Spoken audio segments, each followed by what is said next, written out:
We're back. Gentlemen, we're back. Wakey, wakey, eggs and bakey.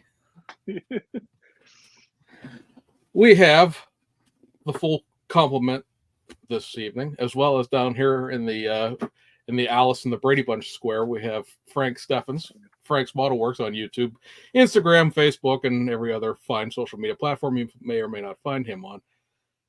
Gentlemen, we last all saw each other a week and a half ago at NNL East. How's everybody doing? Excellent. Great. Complain. No complaints. All righty. Podcast. This will be episode 8. Or if you're listening to us on an audio platform, this is season 1, episode 3. I know it's confusing, but it makes sense to me. I am thinking at some point of taking those first 6 episodes we did and editing them down, because when we get closer to the holidays, I don't want to do this because I work 6 days a week during those times. And I figure we all need Christmas and that time of year off anyway. So I'm thinking about saving those and sort of puttering them out, at that time. That way we'll have some content out there, and because these people care. Yeah. For those of us, Right. for those of you on the audio format, we do record this live on Facebook, on YouTube. And so we have a comment section that is already full of people saying hello. So hello to all the people who are in. As soon as the doors opened, 11 people in the doors open. Well, we're actually getting a following. Cool. So get out of here. Crazy. As we start this fun night off here, the thing that we saw at NNL East was round 2 had a couple of things on display that were brand new that had not been announced as of yet.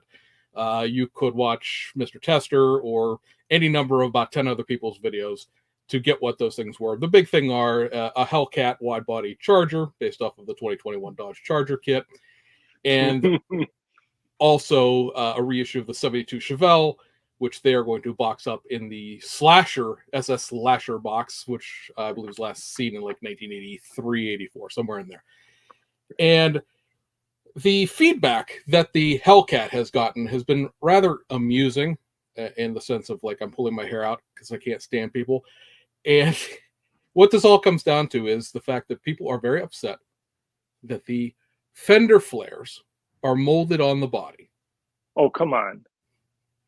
Yes, that's right. The fender flares are molded on, but because, James, how am I supposed to make a narrow body Hellcat if the flares are molded onto the body already? Listen, if you've got 700 plus horsepower, you need as much tire as you can get in the back of that car. So yeah, you need the wider tires. Yeah, you just get the other Charger kit and then you swap the bodies. Exactly. That's exactly what I said. Now I'm buying 2 kits. Exactly. Right. You probably already, most people probably already have 500 kits to begin with. So what's another one? Really? Really. This is a twofold situation. One is obviously when Stellantis licensed the stuff to round 2, they didn't care how many model kits you personally had to buy in order to build your dream vehicle.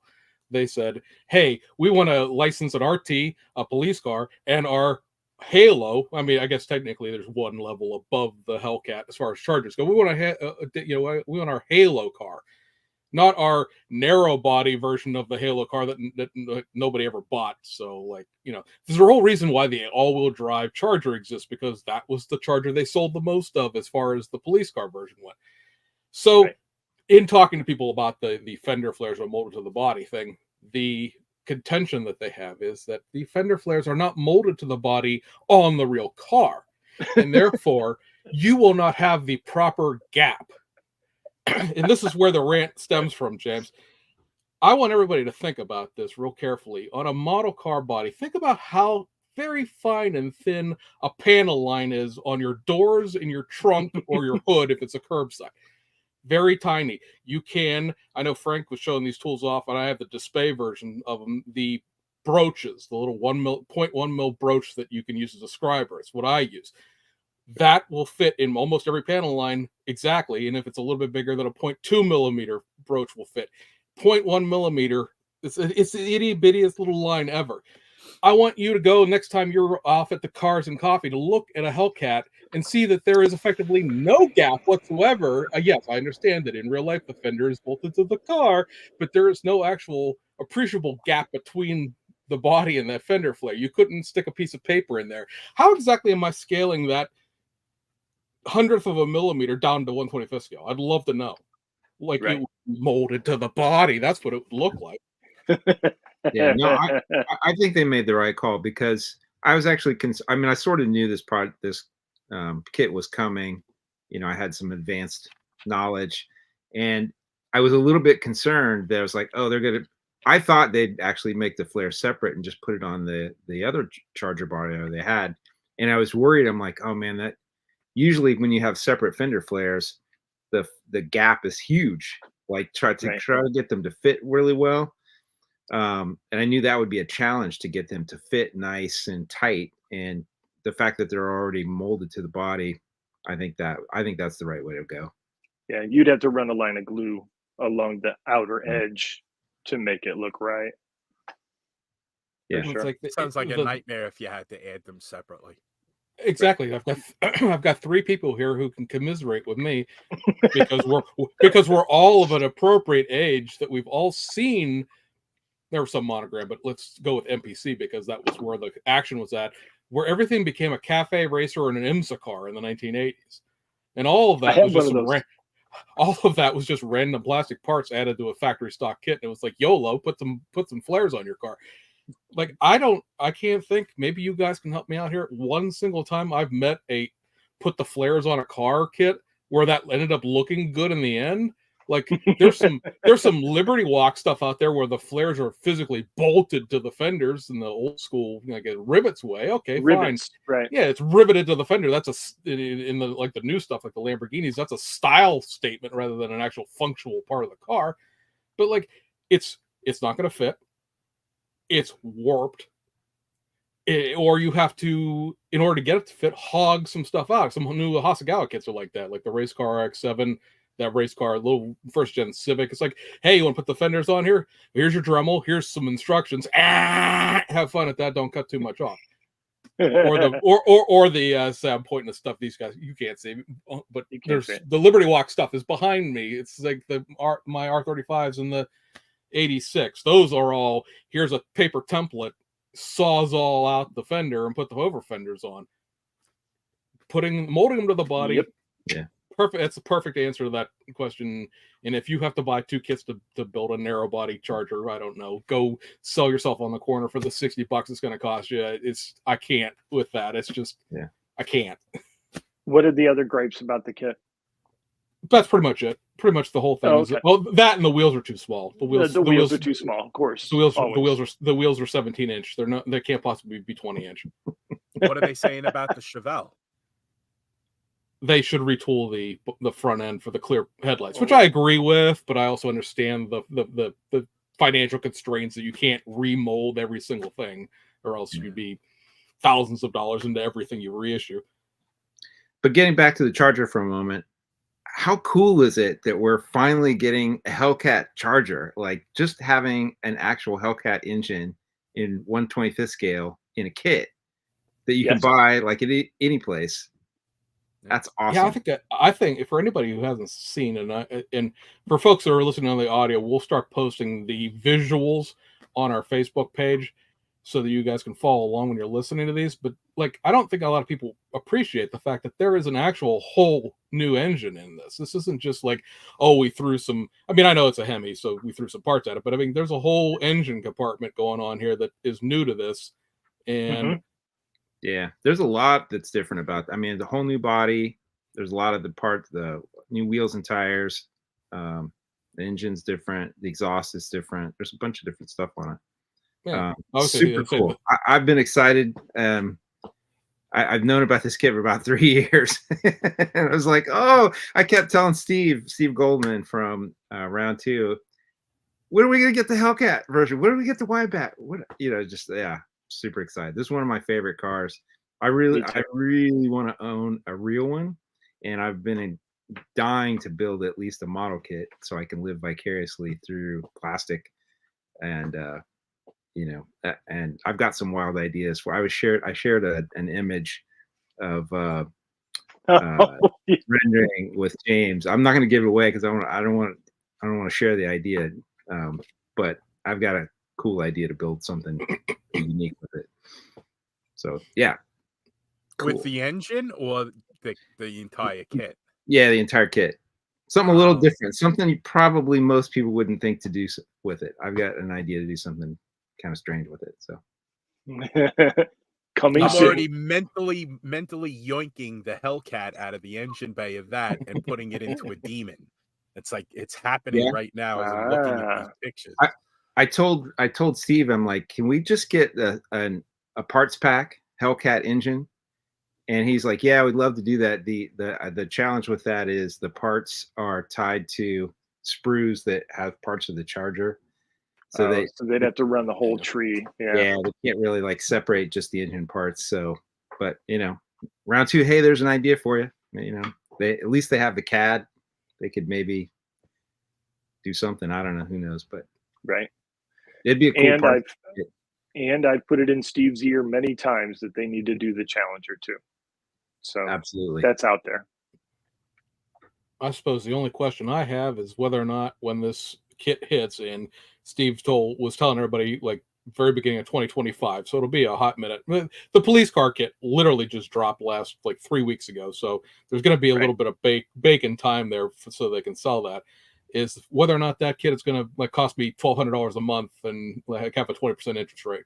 Because I'm not sure you can sell a Hellcat without those parameters involved. No money down. I think it's going to sell out 84 months. Frank, you're a Mopar guy. Is this on your build list? Absolutely. Need 7. Whenever they put out, so I need 4 of that, 6 of that. Yeah. Where am I getting the money for that? Do they sell them in cases? Who do I get cases from?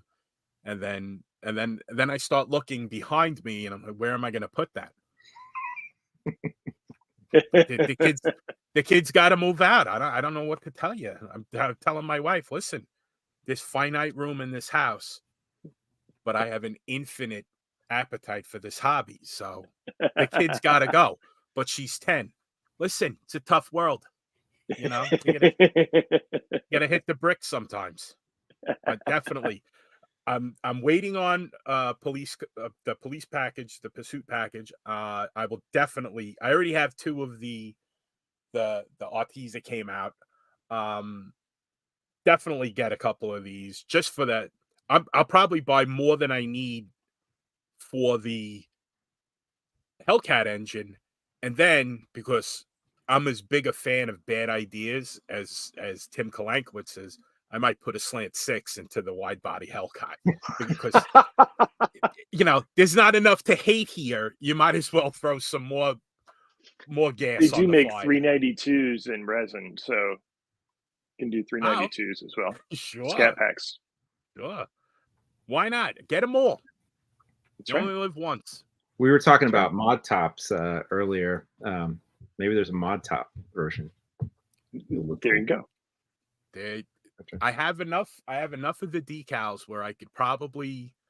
It was one of those things where I saw the decals and I'm like, I gotta get more of these decals because I would put a mod top on a Chevelle just for the hell of it.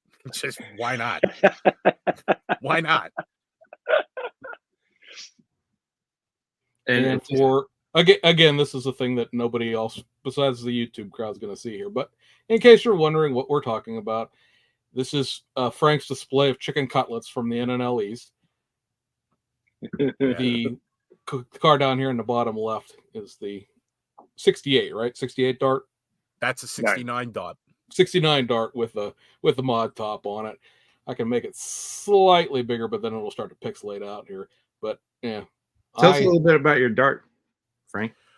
Okay, that kit's based on the Revell 1969 Dodge Dart GTS. What I wanted to do when I set off to make it a floral top from the get-go. On Dodges, they're referred to as floral tops, and on Plymouths, they're referred to as mod tops. So I did not know that. The green pattern that you see there was only available on Dodges, and for that matter, they were only available on Darts, Coronets, and Super Bs. So, and even worse, to get the floral top on a Dodge, you could either get it in F6 spring green, which was a 1969 color, white or black, and that was it. Mod tops themselves could only come on a Plymouth, and they had the blue pattern and the yellow pattern. The yellow pattern was most commonly seen on Barracudas, with the blue pattern being most commonly seen on sports satellites, and that was the only, you could only get it on a sports satellite. And the Barracuda, you could actually get a 70 Barracuda with a floral, with a mod top. I don't believe that The actually 69, the 69 Barracuda Coupe, you could get the mod top on as well. Yeah, it had to be a notchback and not the fastback. Fastback, right? Yeah. So Nice. on the Plymouths, you could also get the mod top, well, the mod pattern as inlays within the interior on the seats, where you couldn't get that on the Dodge cars. There is actually, I think it goes to Carlisle every year, a 1969 A12 Super B with a 446 pack, bench seat, column shift with a green floral top, and in this same color of F6 spring green. And very cool. I mean, that is one of one probably. This car itself, there's no record of the options that are on this 69 Dodge Dart. That's a 69 Dodge Dart GTS with a GTS stripe in F6 green with a white interior with a floral top, 383 4-barrel, automatic transmission with red lines, Steelies, and Baby Moon hubcaps. There's no record of any of them ever being produced in that configuration, but it was possible. But nobody did it. Usually, if you see an F6 green with a floral top, they have a black interior and they're like a 340 equipped small block car. Yeah. Of the 383s that had that were in the GTS package of 69 Darts, most of them were 4 speeds and very few of them were automatics. So this would be a unique car if it actually existed.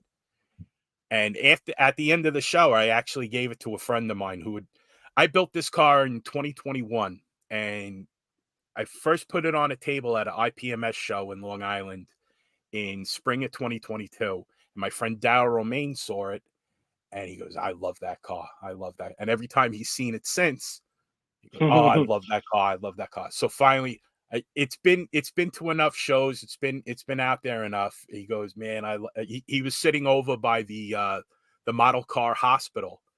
So he's telling me how much. I said, "All right, Darryl." I walked over, I grabbed it, and I gave it to him. He goes, "Are you serious?" I go, "Yeah, take it. It's going to collect all those other cars are collecting dust right in here right now." So yeah. That's a fate worse than death. So that's a lot of fun to give away a model that somebody loves that you built, and it's gratifying to give it away to them and just watch their face. Yeah, I give away a lot. It's my favorite part of the hobby. It's the favorite part of the hobby for me. After they're built, they're not mine anymore. They should belong to somebody else that's going to appreciate them more than I will, because I'll forget them. I'll forget building them. I'll forget what went into them. Like, I have to keep notes. I refer back to the notes from when I built them, and I write detailed description on my Facebook pages, just so I remember, what colors, where I got the paint from, that kind of stuff. So I have 4 cases here and 300 models to build. Something's got to give. Yeah, one way or another. Yeah, right. It's that's great. That's actually my wife's mantra. When are you getting rid of that stuff? Never. That's You're getting rid of it, Fran. I have bad news for you, Fran. You're getting rid of it. I'm not going to be the one who has to get rid of it. Yeah, we're all waiting for James's estate sale. So I'm Yes, at I the am. codicils in my will that who gets what out of the basement here. I'm noticing we're 21 minutes into the show and we haven't introduced our guest tonight. Did we not? I thought I did at the very beginning. Did I not? Was I not Frank, here?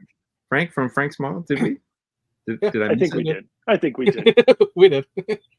All right. Well, I was totally not paying attention, obviously. Who are you? It doesn't hurt at all, Sean. It doesn't, there's no pain. Believe me, I'm not offended. So we're gonna drag him all over the interview coals here. Yeah, I was kind of disappointed that you gave it away because you put up a video about it. For anybody who hasn't seen it, go to Frank's channel. He did a little build review of that with way better pictures than my crappy, over 3 levels of internet photos going to show for you. Because I was sitting there thinking that, and Corvette people have taken this and really run with it in the most douchey way possible. You needed one of those signs that broke down there were this many 69 darts, and then there were this many in this color, and then there were this many with this engine, and this many with this transmission. One of one, I know what I have. And this one would have been zero real ones. That was the only. I don't think anybody built a model in that configuration with those options either. So Daryl plus, I mean, if it had been built by a competent model, Daryl might actually have something of value on his hands. But unfortunately, he got stuck with my crap. What was your inspiration to build that car? I saw the Carlisle 69 A12 Super B, and then I went down the click hole of mod tops, floral tops, and then there's an entire, it's called Moore's Mopars. It's an entire website devoted to the floral top, and they have a registry of cars that still exist. So I'm looking and I'm like, you could get a dart with a floral top. Oh, I got to do that because nobody's doing that. Right. So I thought to myself, all right, let me see if I can find the decal. I was worried I was going to have to draw it myself and then print it on decal paper.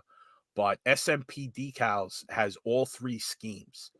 There's a car when there's a certain color of Chrysler. It's an actual Chrysler. I was watching an episode of Rare Collectible Cars. There's a certain model of Chrysler where they ran out of material for the vinyl top.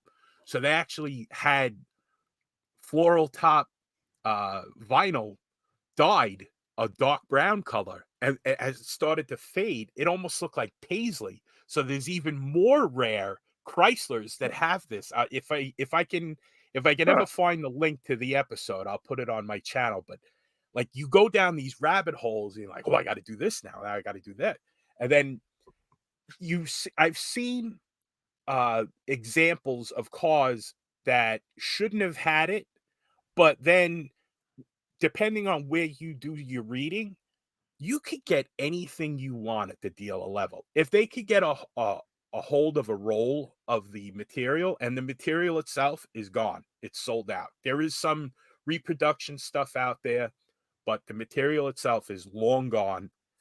But back then, if you wanted it on your Monaco, you probably could have done it. Right. Money talks, especially at the dealer. Yeah, we'll throw that on there for you. Like, it was abysmal. The sales on the real cars, because it was the first time that Chrysler Corporation directly marketed females. They targeted females in the marketing for the mod tops and the floral tops. So it was the first time the sales were awful. There really weren't a lot of them made. And people would, like, after 6 months of owning them, they were taking them back. Could you take this off and just put a white vinyl top on it? It's a shame, but that's the way the rarer the car is. Yeah. Same thing with Panther Pink and Moulin Rouge. Yeah. Superbirds. They couldn't give Superbirds away. They were hard to sell, but now they're $1 million car. Right. You never know. We could talk Mopar all night and bore James to death. Yeah, I love Mopars. I haven't built any of them. You've got 4 Mopar guys here, so yeah, we could bore everybody to tears with Mopar stories.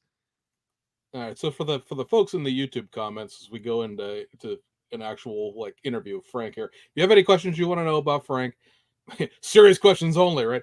Toss them in the chat. We'll try to read them out at the end if they're not just Kolinkowitz giving you a hard time.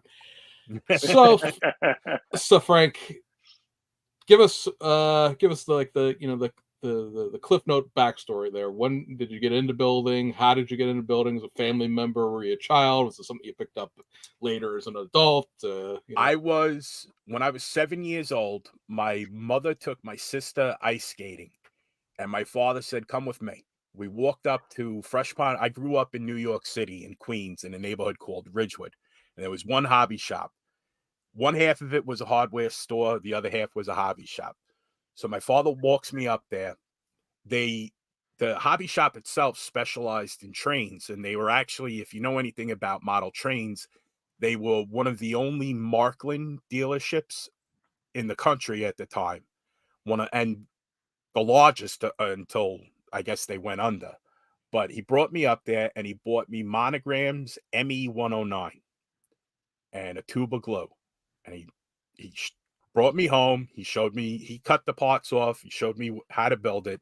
He goes, "All right, put the wings together. I'll be right back." So in the kitchen, I hear he's popping a can of beer. I used so much glue to put the wings together. That thing is probably somewhere in the dump in Staten Island, and it's still not dry. It's probably still soft from all the glue that I used. But I was hooked. So then later on, I wound up, because I went to a parochial school, I wound up becoming an altar boy. And the gig was, when you were an altar boy, you got a tip for doing a funeral. So at the time, you got $1 for doing a funeral, but you could get $5 to up to $20 if it was like, a hotsy-totsy wedding. So I would get my tips from the weddings and funerals and then go up to Nagging and buy my models. So over time, I started building and building. It became a passion of mine. I wasn't like, I couldn't be bothered with sports. Like I played sports with my friends. Yeah, true. Lifelong vocation, if you would. So time goes on, and you know how everybody talks about you have that period where you discover girls and you leave the hobby. That never happened to me because I'm a fat nerd whose name is Francis. So I discovered girls, and girls just, get out of here. So I stuck with modeling for all through high school and in through college and stuff like that. I never really got good at it. There was never the social aspect. I was never part of a club, or most of the kids in my neighborhood, they knew I built. So if they got a model for Christmas, I would build it for them, and then, we'd blow them up. We were bad kids. We were awful. So later on, and as an adult, I'm building models. I go to work for the phone company. I work for the regional phone company in the area where I live, which shall remain nameless, although it's not that hard to figure out. And I get introduced to this young lady from Brooklyn whose name is Fran. We start to date. So she goes, like, "What do you do? What are your hobbies? Do you hunt?" No. Are you a Met fan, Yankee fan? No. "What do you do?" "I build models." She goes, "Let me see." So I take it. We go over my house. I get a 1967 GTX out of my stash because I had like 30 of them. And I hand it to her. I said, "Take it home and build it." So I drive her home, kiss her goodnight, get in my car. I get home, my answering machine's blinking. "Call me as soon as you get home." Oh, something happened. I'm all nervous. So I call her up. I go, "What happened?" She goes, "There's a rear view mirror super glued to my forehead. I'm never doing this again." She hangs up on me. Thank God we were already engaged already. Because I'm like, I'm not gonna find another one. All right, so you don't have to build models anymore. So we wound up getting married. And when we get married, we moved into a small 3-room apartment. So I had a stash. Every birthday present, every Christmas present from all my parents, my aunts, my uncles was always a model. So I had a stash even as a young adult. I get married, I move into this small apartment, I can't bring them all with me. And my father's like, you got to come get these things out of here. So, all right, Dad, I got no place to put them. So one day in the mail, I'm living in Brooklyn. One day in the mail, I get a letter. There's an orphanage in Rockaway down by the beach. It's from the orphanage. I open up Dear Mr. Steffens, thank you very much for your donation of 150 model kits. What? Yeah, my father donated my entire stash to an orphanage, which, if you think about it, is evil genius because I can't complain. It's an orphanage. Like, what kind of monster would complain about that? What kind of like it was like I just looked at him. I go, that is diabolical, Gerard. I told you to get rid of them. So years go on, and it would turn out like I've always been a car modeler, but I always do forays into planes, armor. My wife jokes around and she says my real hobby is collecting hobbies. So I've done radio control cars, radio control planes. I've done model cars, planes, tanks, dioramas, figures, science fiction. The only thing I've never done is a boat. I've never done a ship. So, and it's weird. Even though my passion is model cars, I'm actually, if I'm good at anything, I'm actually better at building planes than I am at building cars. But I love cars so much that I keep sticking my head into that buzzsaw of building a model car and trying to get anywhere with it. So that's my sense. Go ahead. As a good attorney, I already know the answer to the question because you've mentioned it before, but you just went over. You do build outside our genre of cars here. I know you do because Frank and I are both part of a very cranky group of modelers on Facebook called the Scale Model Critique Group. So yes. I've that is a more IPMS leaning Facebook group than it is car leaning. Me and Frank are sort of redheaded stepchilds, but I'd say there's probably about 15 of us or so car guys on there that are regulars anyway. So, I guess the question there would be, as far as your preference in cars, is it Mopar? Is that, I mean, I know this year's the year of Mustang for you personally because you're flown with the anniversary there, but is it primarily Mopar or is it just whatever? Primarily Mopar with a close second of Ford, because in my real cars have been Mopars and Fords. So from the get-go, my first car was a 1990 Dodge Shadow, which my parents sold to me for $1,500 in 1996. I went to Queens College of like Jerry Seinfeld fame. So from my house to Queens College was 2.5 hours by bus one way. I once walked home. It took 2 hours. They sold me their car. They had a Subaru that they gave to my cousin for free. When they started doing the 23andMe, like the genetics, the DNA stuff, I did it just to make sure. Are these really my parents? Did they find me on the side of the turnpike or something? Like what is wrong? My mother was in labor with me for 36 hours. I get her like beef with me. Not that I had anything to do with it, but like my dad, like, wow, he really loved Mary because wow.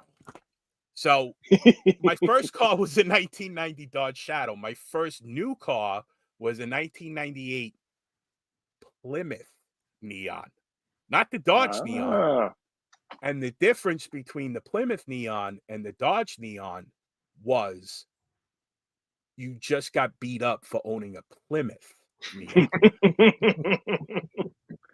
Same cars, same colors. I put 60,000 miles onto it, and then we moved out to Long Island. I would never put mileage on a car because he lived in the city. You rarely used it for the most part. And I was young at the time, so I'd leave it at the bar and walk home. So we moved out to Long Island, and I bought a Ford Escape, which at the time when they first came out, I think I bought one in 2004. It was a nice little truck. I enjoyed it. So, but then I alternated back and forth between Mopars and Fords for my entire car ownership career. And now my past 4 cars have been Fords. My favorite one of all, I had a 1996 Bronco XLT that I bought for $1,000 in 2013 Wow. with 176,000 miles on it. Rust. It was always a New York car. It was used as a snowplow, but it had a 351 with the dual shock front suspension. It was a white, like OJ Bronco, but a 96 instead of a 93. The interior was in great shape. And I'm like, I'm going to restore this. I'm going to do this. I'm going to do that. I was using it to I found out you could put 15 radio control planes in a Ford Bronco, in a full-size Ford Bronco. It's good to know. So I paid this guy. The one thing I'll never do on a car, I'll never do brakes, and I'll never do fuel. I'll do anything else, but brakes, I paid a guy. I bought every single brake component for a Ford Bronco that existed for that, everything. I give the guy the parts. I say, here you go. And he gives me his labor quote. The one brake line he did not replace. And he says to me, I couldn't get the bracket. It was where the rubber line that goes through the fender to the passenger side front. He goes, I couldn't get it out. So sure enough, it dry rotted. And in New York, we have the red light cameras. So I'm coming up to an intersection. There's a girl already in the intersection. So the light turns yellow. So that's it. We got to stop. Otherwise I get the red light camera ticket, and whatever happens, I guess I go to prison. So I get the car down. I get it down to 3 miles an hour, and I touch her with my front bumper touches her back bumper, and the pedal goes to the floor. So I pull over. I almost hit her again pulling over. So I get into the accident with the car. My wife's 8 months pregnant at the time. So I had the car towed back to the house, and I told her what happened. And in the calmest voice that pregnant, that calm voice that pregnant women have. Get rid of it. Okay, so I start calling up people. I don't want to junk the thing, but it's got no brakes. It's got it. So the next thing you know, I'll call up my friend. He collects Broncos. He buys them, flips them, whatever. I go, come take this. I'll pay for it to be towed to your house. He goes, I can't. I had to junk the thing. Do you have any idea what a 96 Bronco goes for these days? Oh, yeah. This is the story of my life. This is literally what this is like. That's what my life is like. And that's why I feel appreciative to be stuck down in a dungeon that looks like down here. Look, you see the ceiling. Like you can almost imagine that there's like a well, like 10 feet from where I'm sitting, with a senator's daughter named Catherine in it. And my little white dog is walking over to the engine bar. It rubs the Tamiya lacquer on its skin, or it gets the hose again. That's my Santella woe. Carl Kandetsky in the comments says that Frank reminds me of Rodney Dangerfield. So. Thank you. I've been told I'm a combination of Lewis Black, because I always seem angry, but I'm not. It's an act. I'm actually really, really chipper. James, okay. There was a really good comment. Sorry to interrupt. No, go ahead. It was a really good comment and question for Frank. We could go back a couple of years to when you first started. What advice would you give a new builder? Get involved with other modelers. Find them. Find them and make friends with them, because they become kindred spirits. And a support system within the hobby is probably the most important thing, and adds so much to the hobby that if you're new in the hobby, find other modelers, talk to them, hang out with them, ask them questions, socialize, and get yourself to a point where you can be that mentor to other modelers. That would be and stock up on charger kits that are coming out from AMT.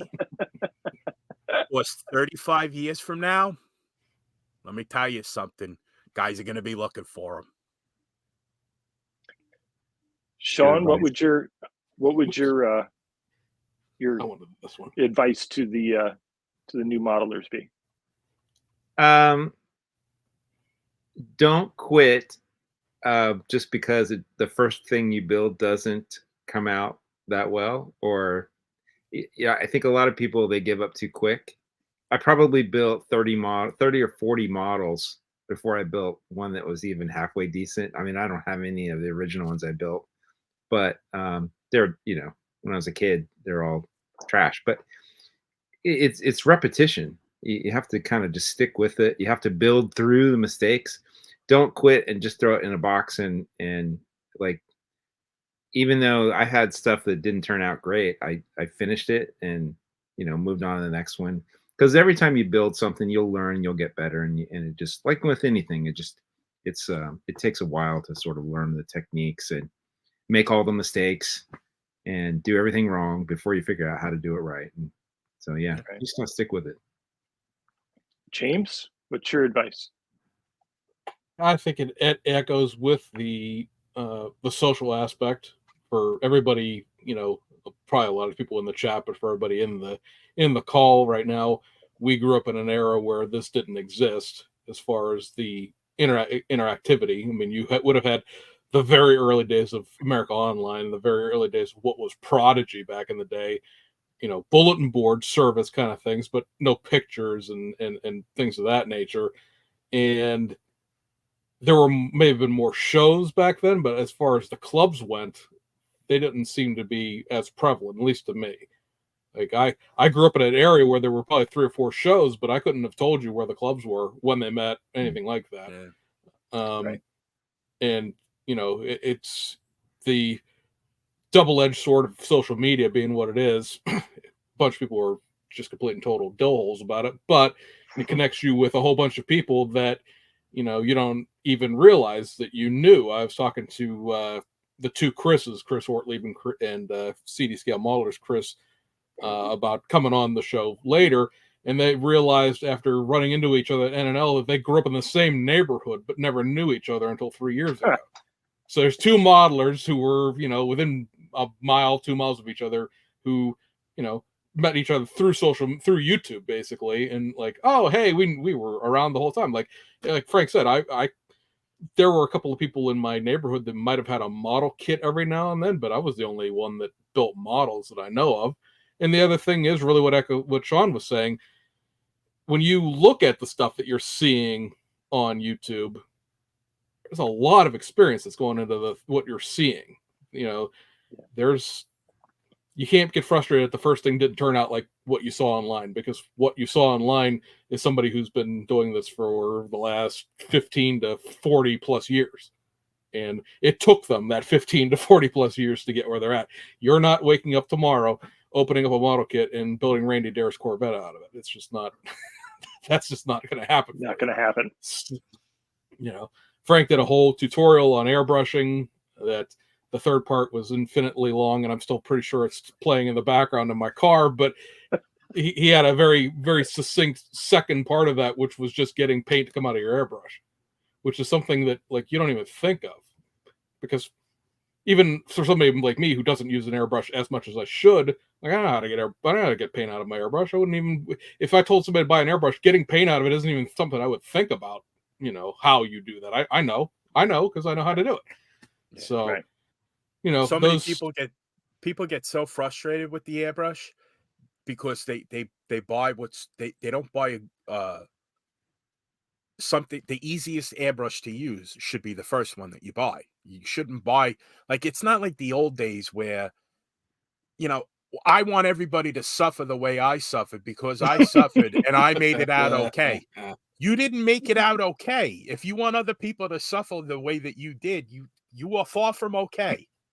So that's kind of why I made that video series, was because, like, airbrushing can change the hobby for people, and it can get them away from things like where you don't really craze bodies once you're airbrushing. It's very rare that it happens, Right. and it's usually something that you did wrong. So that's what I was trying to. I mean, I understand it was needlessly long, James. Let's just put it this way: if it took as long to clean an airbrush in real life as it did in that video, I wouldn't airbrush anymore. 5 minutes. Yeah, I know, exactly.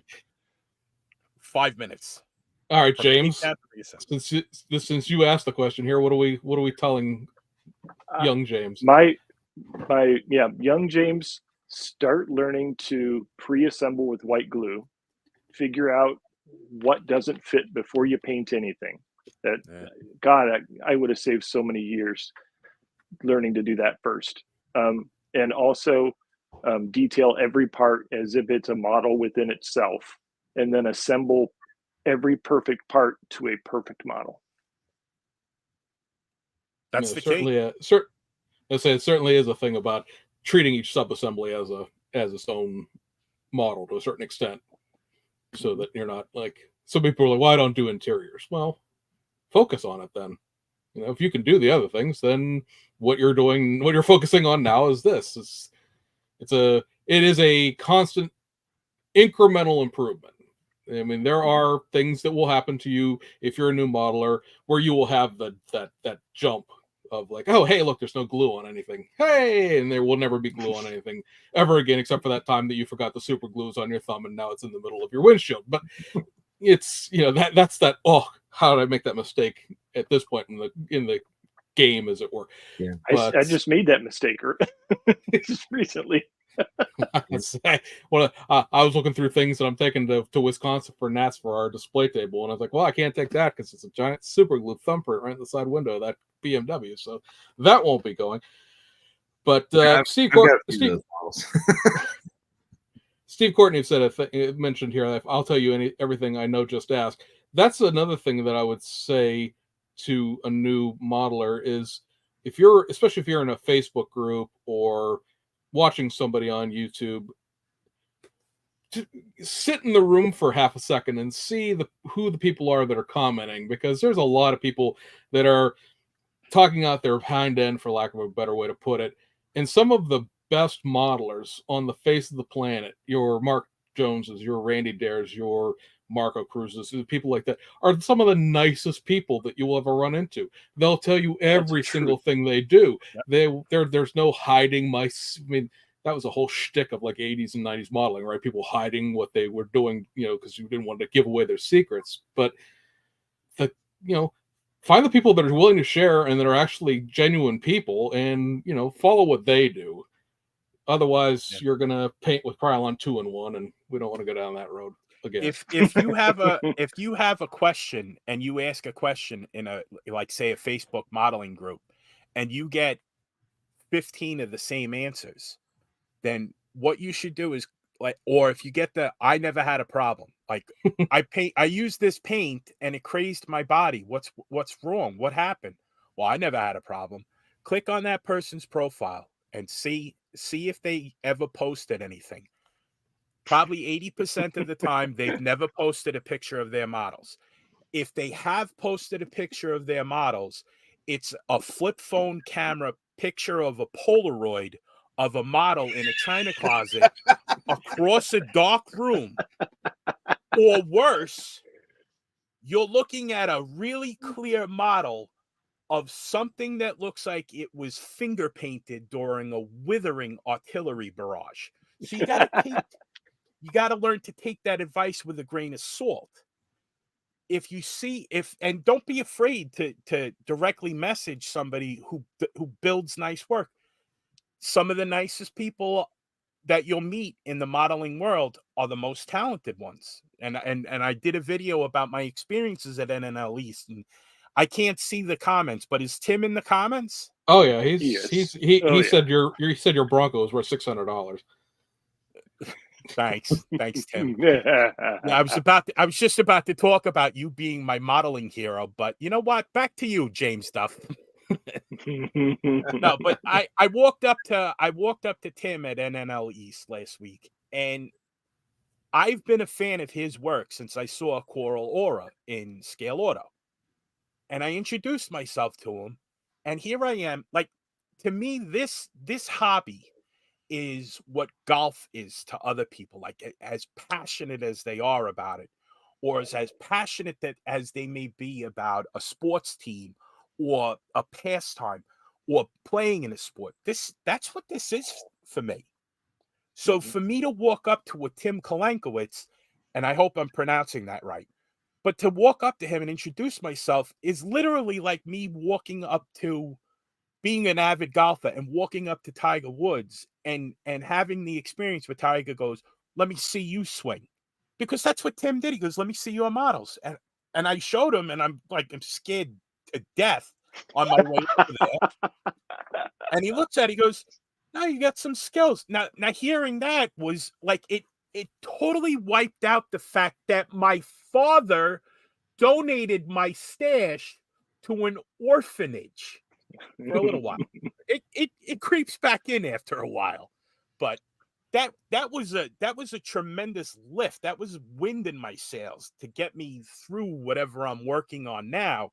That if your heroes, if they're accessible, and they are in this hobby, especially within model cars, yeah, and they're willing to help, that's a big plus. And it's something that I didn't have growing up, because there might have been clubs around, but my parents were like, "Here, just build the model. Just shut up. That's why we gave it to you."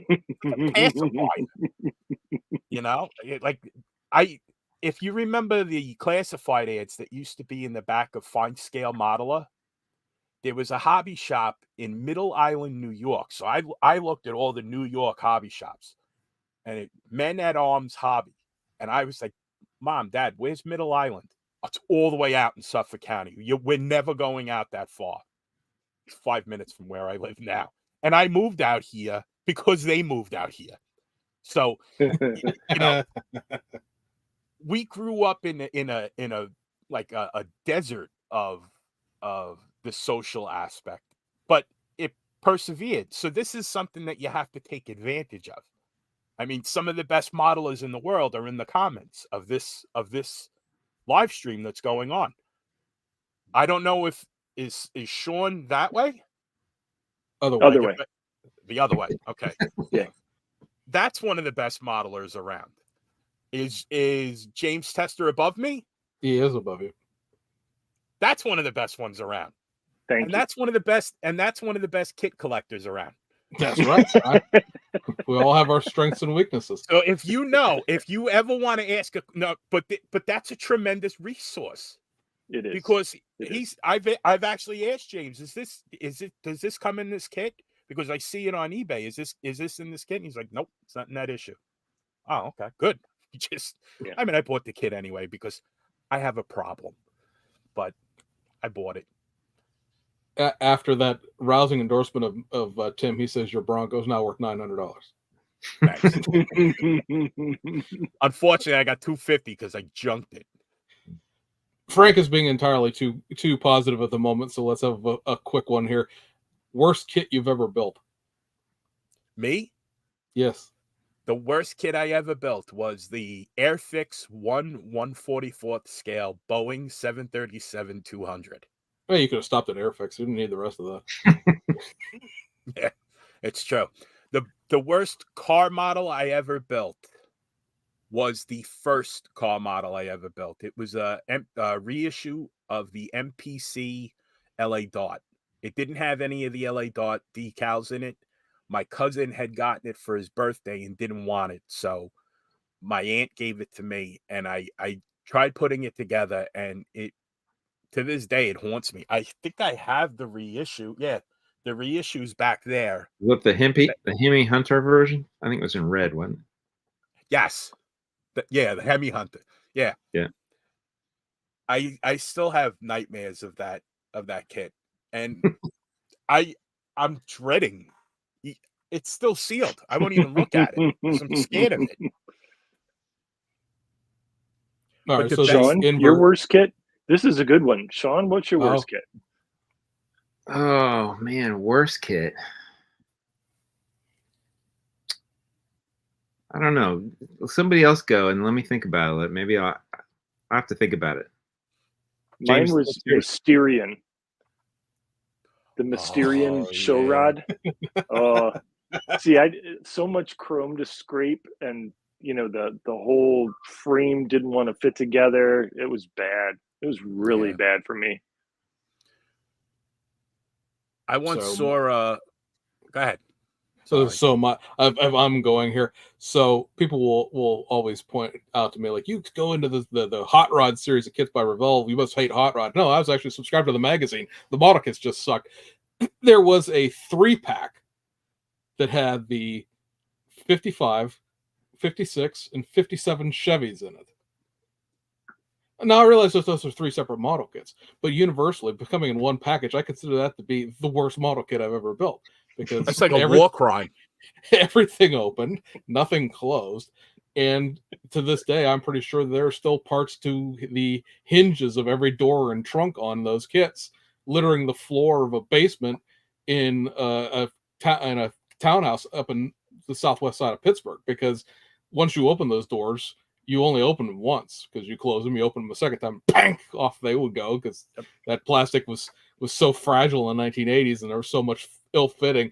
The 56 Nomad was shown by Atlantis at NNL East on the table there, and somebody made the comment of the pictures that I posted of like, oh, I'm glad to see that come out. It came out. It looks like they fixed it. I'm like, there is a panel gap that you could shove a cat through between the front door and the front fender, and that hood clearly doesn't fit. I realize it's a test shot. Maybe we'll refine it or not. It just sucks. Let's just deal with it. And I was like, no, like I've told people before, those actually turned me off to Revell for years. Because as a kid, as a kid or a new modeler, because we're on that topic tonight, if you don't appreciate the history, the lineage, which is again why I'm the fountain of knowledge that I am, because I will not get put in that position again. If you don't, the kit comes out, it's new. But it's not, right. The 50 those 50 Tri-5s were not new. They were 30 years old in the 1980s, and so what was I like? I have a Fairlane Thunderbolt now, but I didn't buy one of this at the time because that was a 1960s kit, so it was that old. I didn't buy I bought the Lincoln Pro Street, but I didn't buy any of those other like Pro Street drag cars that were issued in that Hot Rod series because again, they were old. They weren't. Right. Some of those were brand new. That Thunderbolt was brand new tooling. But I wasn't buying those because Frank showing the Pontiac J2000 hot rod kit there. But it was not until Revell made the Motor Trend kits, the 90, 91, 92, I think it is, Thunderbird, Cougar, which I know Frank will show us here in a second because he bought those at least, and the Grand Prix.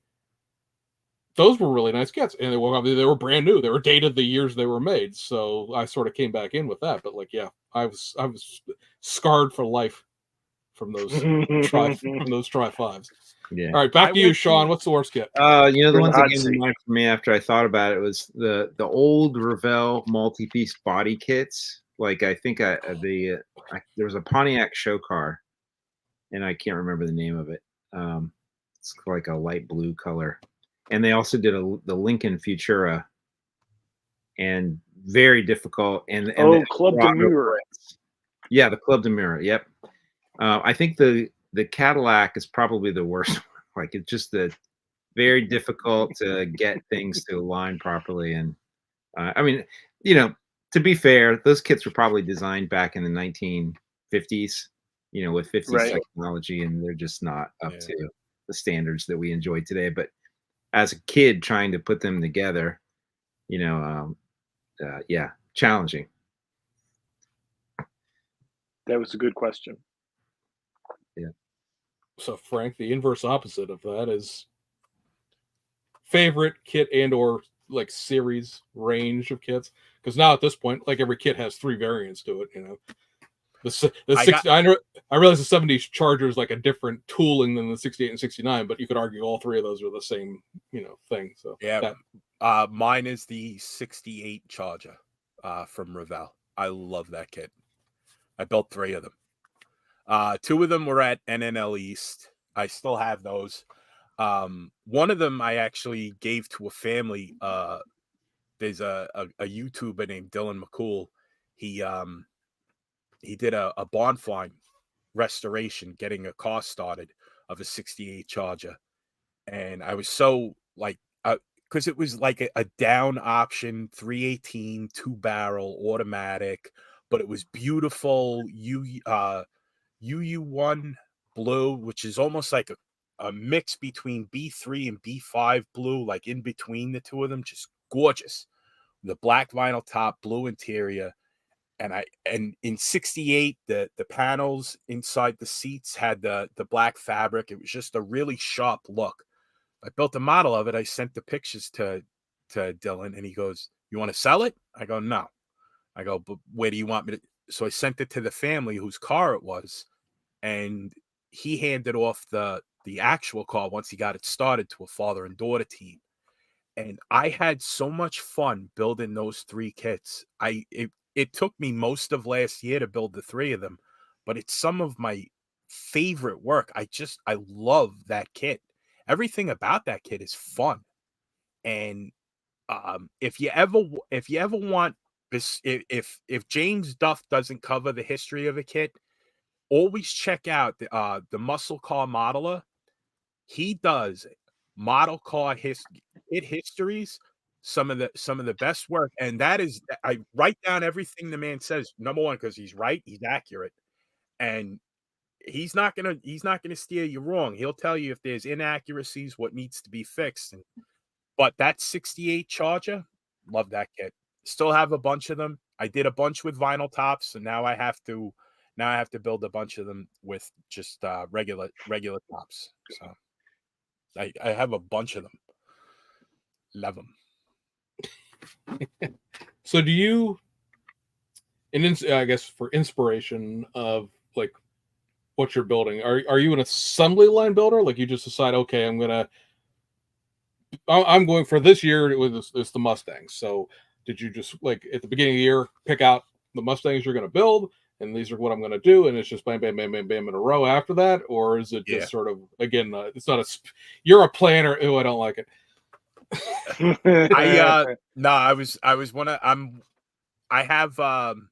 I had this year's builds picked out and in the order that they're going to be done in, not necessarily the colors that they're going to be painted, but I had creating the channel in mind. So prior to February, I had a YouTube channel, but it was mainly me flying radio control planes with my idiot friends. And then I started doing long form videos of models. First, I put out a bunch of shorts of the models that I still had on hand. And the production schedule that I worked out was going to be, I'm going to build Mustangs because it's the 60th anniversary of the Mustang. And then I'm going to chronicle my featured builds of the past. If I still I have pictures of basically everything I've built since 2016, but I might not necessarily have the model on hand. So, but my inspiration for a build is generally, I would like to build kind of close to an actual car that exists or a car that could have existed but might not have. But I also have a soft spot in my heart for down option vehicles, because when I buy a real car, I don't buy the top of the line model. I like to buy just one step up from base, air conditioning, power windows. The Shadow had none of those things. I blew the engine on that thing at 70,000. My father never changed. That's another thing. My father never changed the oil on a car, ever, once, not once. He blew up a 67 GTO and abandoned it.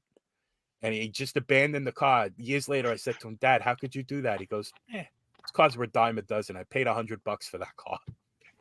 So Tim's actually right. My Bronco really isn't worth that much money. It's probably worth a lot more money than I thought it was.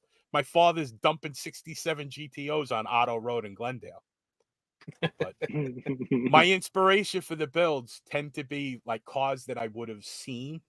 So the neighborhood that I lived in, growing up in the 70s and 80s, there were a lot of low optioned cars from the 60s and early 70s riding around my neighborhood, and I try to build from my memory of those cars. But I do have a production schedule for the Mustangs that I'm building now. Like right now I'm doing the Mach 1 Mustang from Revell. The next one after that is going to be the Tamiya GT4 Mustang. I don't think I'm going to go as crazy with it as, was it A4 who did the GT4 build? Moki Paint. Moki Paint. Yeah, he's my hero. That's how I watch that channel like this. I get Michael Moore face. Watch. Yeah. Yeah, that is an impressive channel. I learned a lot from watching that video. Actually, I'm like, wow, I had never even considered doing some of those things. And I'm like, oh, okay. Because to me, a kid it's really good the way it is. I'm not touching Tamiya's son's masterpiece. Who am I? But that's I'm looking forward. I will say that because Frank is also now working a portion to his schedule of builds there. The guys over at the Scale Model Car Podcast have announced their second annual Porsche build, and Frank has jumped into that with both feet. As I told BG, who's also building the same kit, I laugh at you and Tamiya tape because they're building they're both building that 1988 911, the snap tight kit, which has all of that black that has to be masked. I said, because Brian's like, oh, that'll be an easy one. I'm like, Brian, did you take the instructions out and look and see how much black trim there really is on that car? Because you're going to use like all the tape, half the saran wrap, and like all of the painter's tape within like 300 miles of you on that thing. Because everything is molded to the body, and every part of it, other than the doors and the roof, are black. I built a digital camouflage 1955 shoebox Chevy drag racing car. Masking don't scare me. That was one of the in the middle of it. I'm, what the hell were you thinking? Digital camouflage. First they did it in 1/72nd scale on an F-18, and that was bad enough. And then like 6 months later, I'm building one. Remember the 55 Pro Sportsman that Revell had out? I built that as a fictitious digital camouflage drag racing car, as if it had been sponsored by the Marine Corps, because I was building it for a friend of mine who was in the Marines. And then I'm in the middle of it. And this is after like 3 weeks of trying to draw up the decals and all. What the hell was I thinking? But masking, I would rather mask and paint black than do bare metal foil. I like the people at bare metal foil. I'm just not a fan of the or I'm not a fan of using the product. There's nothing wrong with the product. The product is the product, and it's not something that I enjoy. So I would rather mask and paint something like that. But there is a lot of black on that body in it. I had said in my video, because as soon as I decided to do it, I picked 3 colors. 3 Porsche colors, and I ordered them Porsche colors, and I ordered them from Splash Paints. And I go, I know exactly what's going to happen. I'm going to get these paints, and I'm going to order 2 more of these kits. I already ordered the kits, so now I'm building 3. Yeah, they make other 911s, Frank. I'm just saying. I have other Porsche. I have other Porsche shizzes. Yes, that's a good one. but I wanted something quick. And then I realized afterwards, I'm like, this is a lot of masking. But I'm deep. I rolled deep into Tamiya washi tape a long time ago. I saw it at a good price on Amazon, and I went long. I went long on investing in Tamiya tape, so I'm good. I should be all right. I'll say just understand that I will be giving you and Brian a ration, deservedly so, for you both pick Snapside kids. I was only it's like those Mustangs Revell. this year. It's like all those Revell kits that they keep putting out. They're glue now. No, they're not. And that one's still a snap lock, which was to me as snap tight nom de guerre back in the day. So you've mentioned a few people. Who would you say are your influences in the hobby? You don't have to kiss Tim's ass again. We've already done that enough. Who else? Tim Boyd.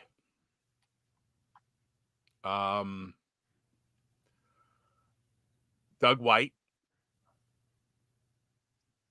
And how dare you say I was kissing Tim's ass? I said that first. I said that first. Bob Jernigan, because I am a fan of factory stock. Steve Guthmella, he does really nice factory stock work. I gotta be honest with you. Plasmo, Dave Damek, because I build planes and I build armor as well. And I was literally at a plateau of building through the 90s and into the early 2000s where I wasn't getting any better. I wasn't necessarily getting worse, but I was stuck at this level like of mediocrity. Like I consider myself now just around middle of the road in terms of talent or ability, mediocre. But I was stuck here for 15 to 20 years, and I watched his videos going back, I think, to 2016 or 2017, and I saw what he was doing with planes, and it was stuff that I was always scared to death to do. Like, I never used Future. I always thought that was a bugaboo, and like it's not real. But then I saw that there were other products out there so that I could apply a wash, because everything before I started watching YouTube videos was Model Master. Every paint that I used was Model Master, thinned with that red tin can that I love to take a huff out of every now and then. I do. I have two cans. Memories. Yeah, I just open up childhood, orphanages, and buying cars. Take a swig. But David Damek was a big influence of mine. And then probably not to kiss their tails as well, but Matt McDougall and Will Patterson from the group that we're from on Facebook, James and I. A lot of the philosophical side of modeling and fighting back against the gatekeeping aspects of the hobby, which I think is very damaging. I think it's something that gives us a bad name. And those were two guys who were willing to stand up to an apparatus that was keeping people from really engaging in the hobby as much as they possibly could. And those are two guys who I have a boatload of respect for. And I owe them a lot, because so much, and all of the people that I mentioned, I owe them a lot, because this hobby for me has gotten me through the death of my parents, the death of my sister. It's gotten me through every personal tragedy and disappointment. And even when I'm having a bad day at work, the worst day I've had building a model is still better than some of the best days I've had at work. And it's not that I like my job, but so it's tough. And but to be able to look forward to this, and then even just, all right, I'm not going to go down to the workshop tonight, but I'm going to sit down. Oh, look, Tester's got a new video out. All right, I'm going to watch. I'm going to see what he's up to. See what's coming out next from Wenben or from Alpha Model. You know, the kits that I can't afford. Me either. But you know, I owe a debt of gratitude to folks like yourselves and the people that I mentioned, because it's made my life a lot better. It's made my life bearable. You know, you think about the people that entertain you, and that's how you get through your day. You know, there's a lot of doldrums in life, and to have something that you look forward to is very important. And you need that catharsis in your life. You need to be able to have that release of the tensions of the day. And you know, we tie so much of ourselves to sentimentality. You ever notice that even though you objectively know that there are times in your life that were worse, you always think in sentimentality as if they were great times. But like I can't think back to a time in modeling that was bad. I've always loved it. It's always been like a special part of my life. And everybody that knows me knows, oh yeah, Frank builds. You ever see the models that Frank builds?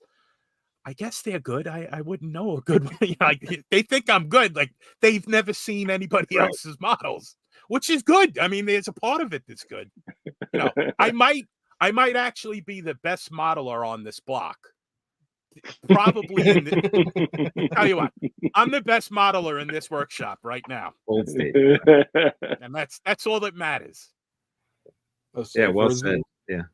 For these two gentlemen who may not know who Will Pattison is, and for anybody in the comments who doesn't follow Will, because Will does a great deal of airplanes, mostly, also some armor, and does a few cars here and there. Will's famous for taking a Belkit's Ford Escort and putting it in a blender.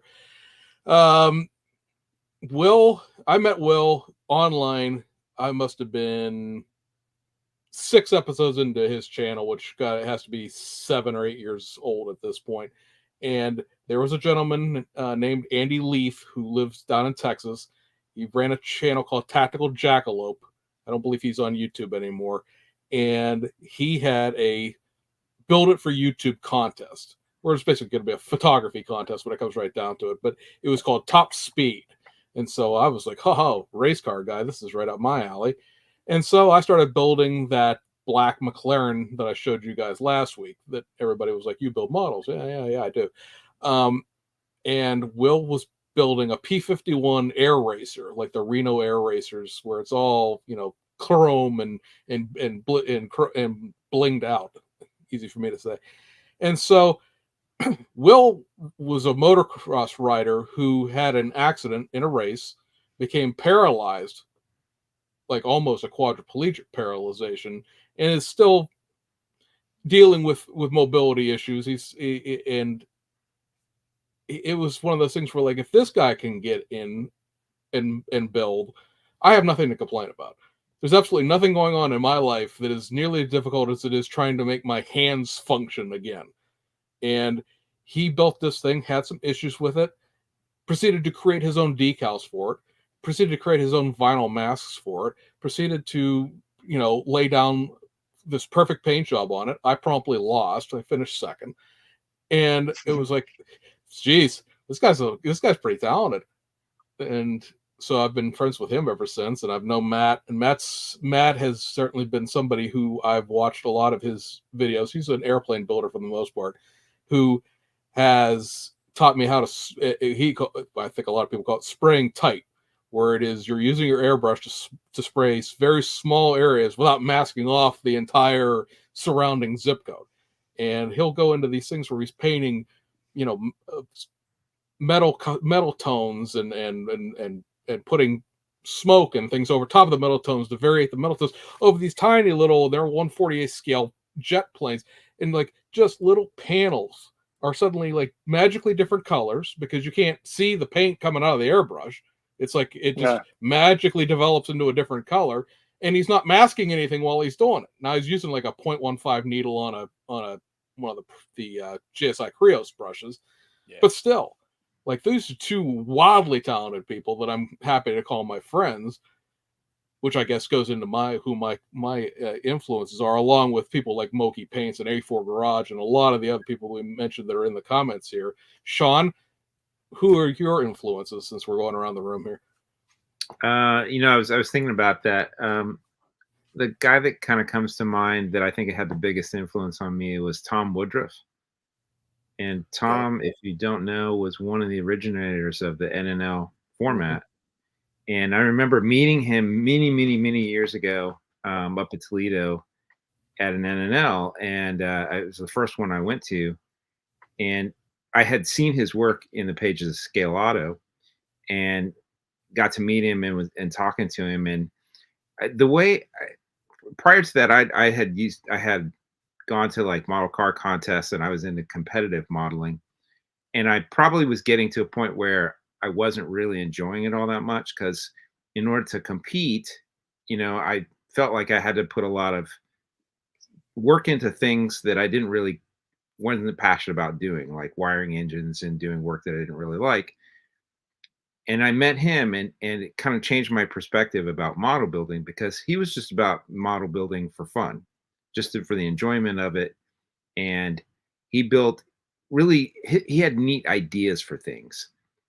He wasn't necessarily so worried about, like, making it perfectly detailed or being a master model builder. I think it was about expressing. It was a way to visualize and bring to life in a 3-dimension, his ideas for hot rods and custom cars. And I was like, you know what?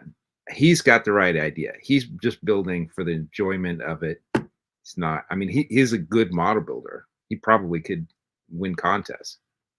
And I'm sure he probably won a ton of contests. But I think he just built for the fun of it. And that really changed my perspective. And ever since then, I was like, you know what? I'm just going to build the parts that I like. I'm going to glue the hood shut and never detail an engine. And because I don't care about engines, like, I just build the part of the car that I have, that I'm passionate about, which is usually like how it looks when it's sitting curbside. And I have a vision in my head for how I want a car to appear.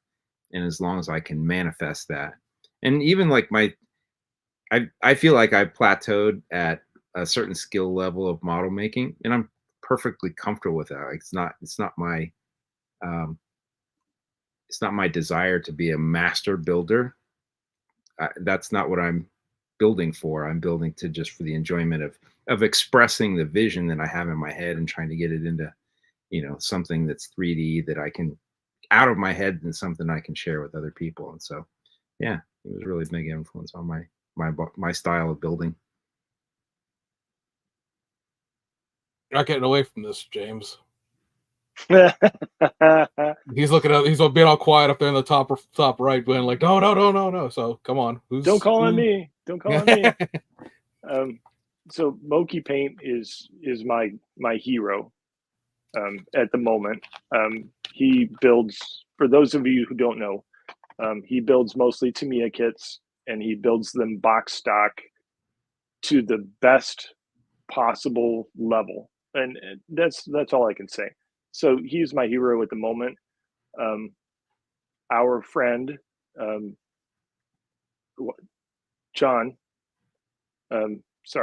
Zweber turned me on to the Good Smile racing cars. He had when he lived in Arizona, I lived in Arizona, I came over to his spot, and he had 10, 15 of these Good Smile racing cars. And I just stared at them and said, oh my God, I want to build them. I want to build them all.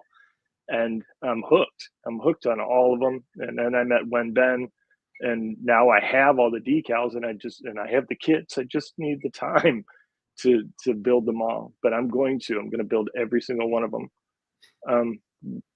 Next thing I think I'm going to get into is probably the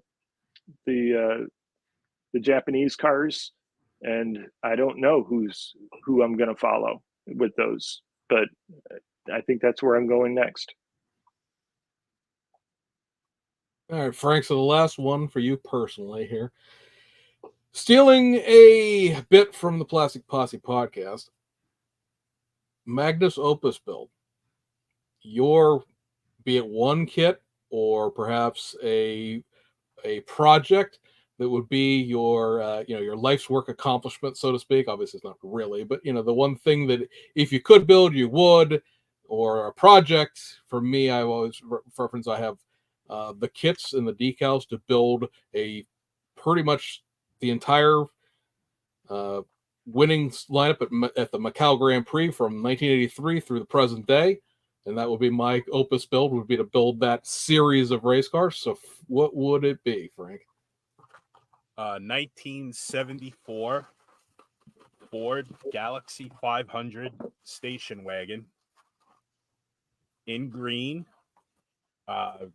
in their like Highland green, black interior. And I'm almost, I got the beginnings of it. I have to take the wood paneling off of the side of this. This was my parents' car for most of my childhood. And my father purchased it off of a funeral home. It was a pickup car. Like they used to pick up the dead bodies from the hospital. But he bought it for $500. Changed the shocks. He had his friend change the shocks on the car in the parking lot of the funeral home. And then we proceeded to drive in that car up to Maine. Now that car was a land yacht. I couldn't reach across the car to punch my sister. That's how far it was.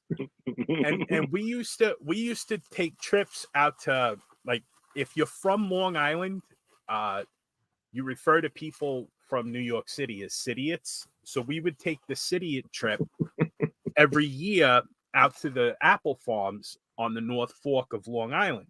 In this car, it would be my mother, my father, 2 aunts, 2 uncles, so that's 6 adults and 9 kids in that car. And it was like we could play a full game of hockey in the back of that car. And I have some of the fondest memories, but the unfortunately, like the worst memory of that car was how we lost it, because my father never, like I said, my father never changed the oil on anything. He also never got the automatic, like the transmission serviced. So this thing had a 460 with a C6 automatic in it. It was a truck engine. And he takes it to the neighborhood thief that was the mechanic. And I kept saying to this guy, Dad, you can't bring it to this guy. No, I know him. He's a good guy. Guy goes, yeah, you need a new transmission. It's $1,300. $1,300 in 1984 was a lot of money for a transmission. So I'm looking at my father. I grew up on the streets, kind of. So it's like, Dad, you don't know a con when you see one? He goes, no. I know him. He's a good guy. So they put the transmission into the car. 2 weeks later, car gets stolen.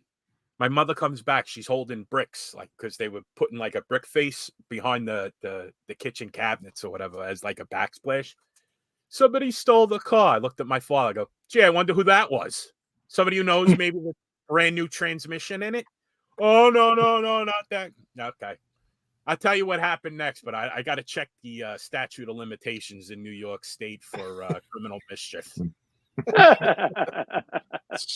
So what Frank showed us there, that's one of those Too Many Projects resin pieces. Yes. Robert Burns.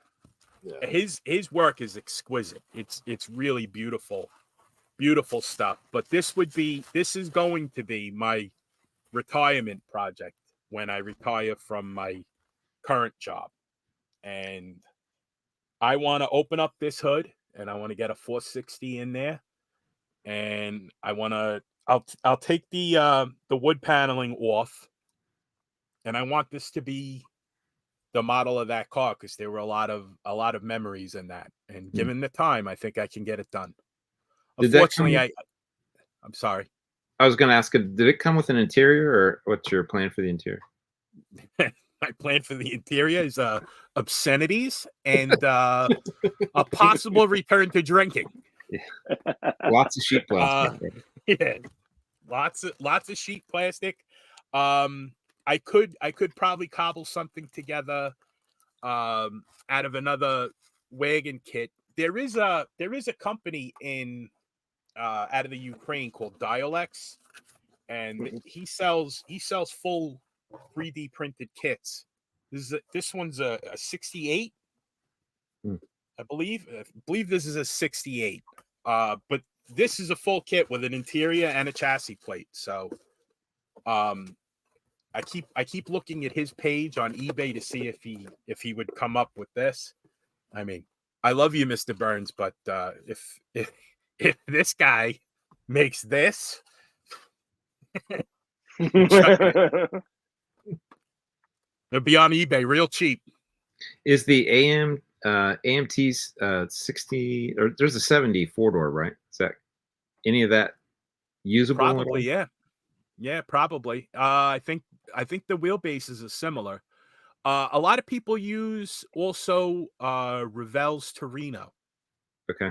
For like a Torino, the Starsky and Hutch car. Okay. There are a couple of Torino wagons on the market, and you could use those. Maybe you put a little plug in there to get the wheelbase right. But it would be basically the same undercarriage, except maybe I think it's the same wheelbase.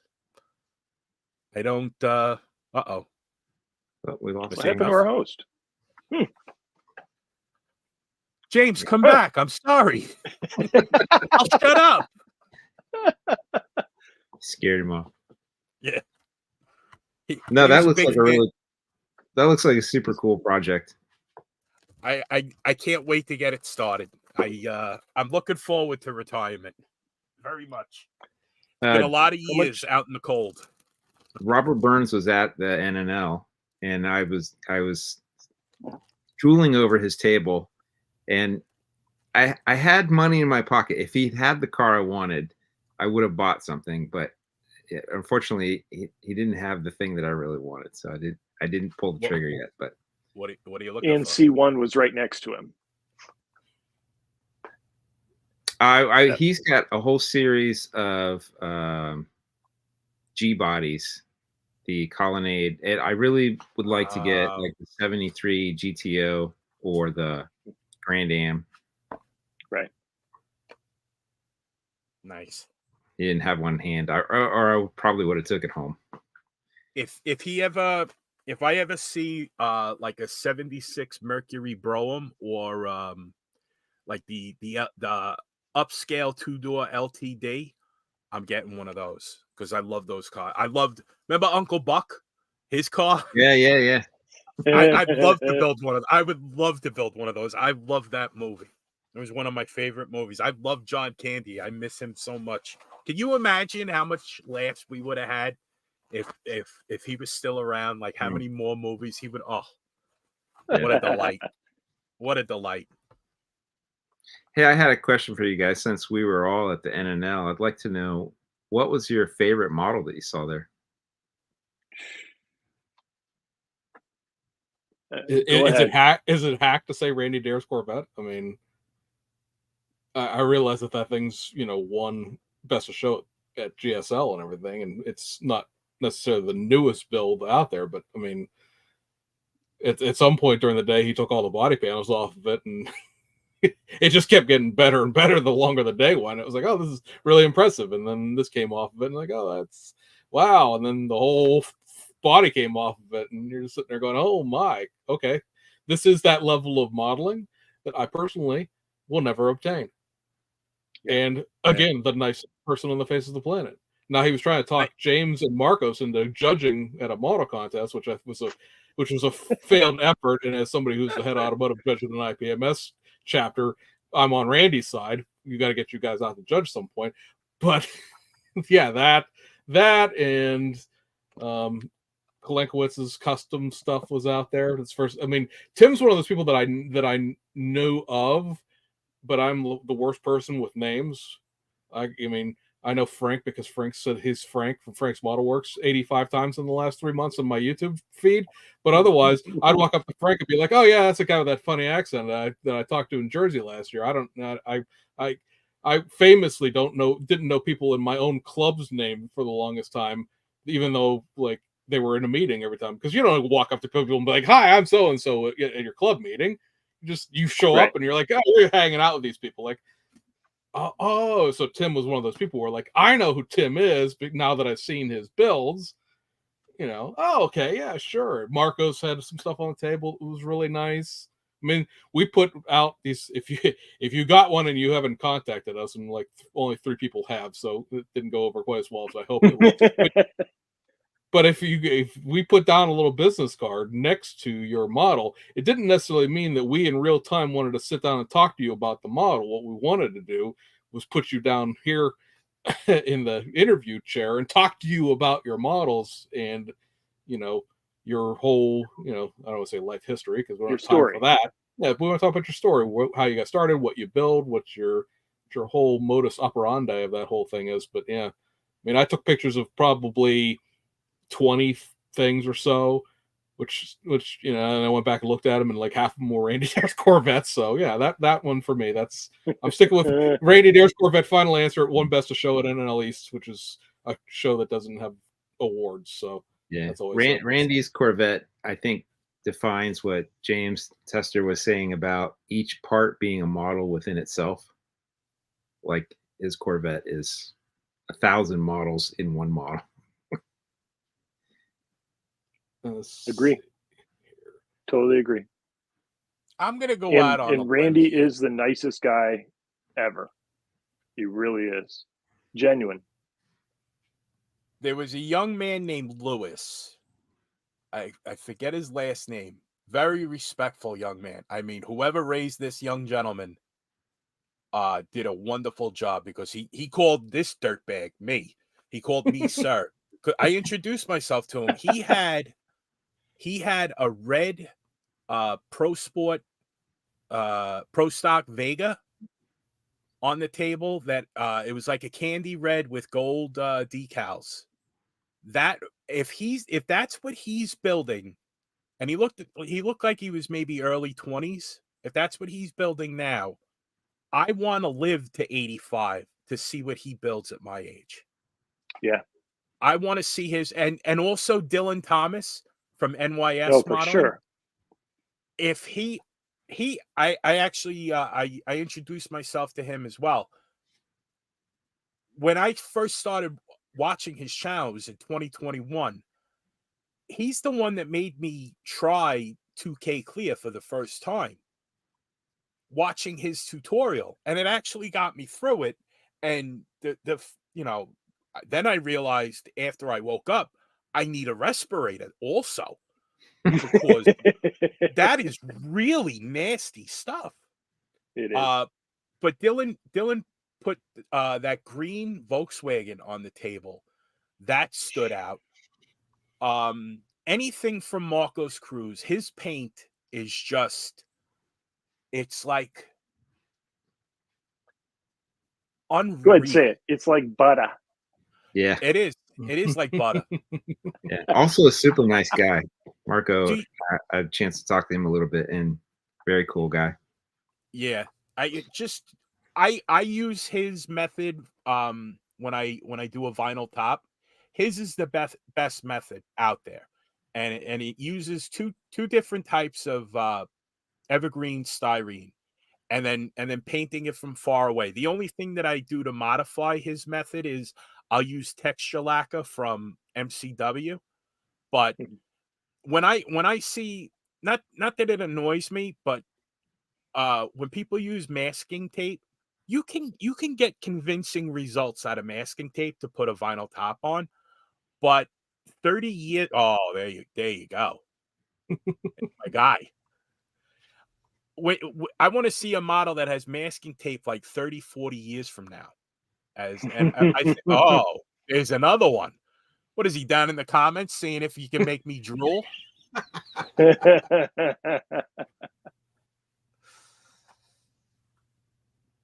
Yeah. Tim's work was really cool in person. To see it, really neat. Yeah. Great guy too. There we go. Track nose. For the people that on the Spotify, we're looking at pictures of model cars. Yes, these files will be on our Facebook page when the episode uploads, so you can see what we're currently drooling over, I guess. Right. Well, we're looking at Frank's drooling. I can't control him. Might have to take my shirt off. Oh, please, God, no. It's not that kind of show. Let's say, or turn your camera off first, at least. You're right back. James Nestor, G-rated. what was your favorite, James? Oh man, I saw so many good things. I won't even pick one. Randy's is up there. Marco's is up there. Bob Jernigan's stuff is up there. Just so much good stuff. I won't even pick one. You know, it's something that Frank and I were talking about while we were standing there, and I think he mentioned in his video. It is the annual pilgrimage to New Jersey that makes you want to throw all your stuff in the garbage when you get home. Yeah, it's my annual trip to New Jersey, paying $40 in tolls and $75 in gas for a very succinct reminder of just how bad of a modeler I am. It puts it in no uncertainty. Frank, you know how bad you are? Here's 1,300 ways of how bad you are. 1,300 reasons why you're not that good at this. Maybe take up stamp collecting. We're all good at something. We really are. We are all good at something. I have no imagination whatsoever. So Tim Kalankowicz's work just amazes me. I can build something that I see or find a picture of, but I can't do what Tim does. I just can't do that. To formulate it out of the ether like that is just. I think we should really try to get him to do the M100 as a Hirohata. I think we should get him to do that. That only comes after the ultra wheelbase Oldsmobile Liberty Walk.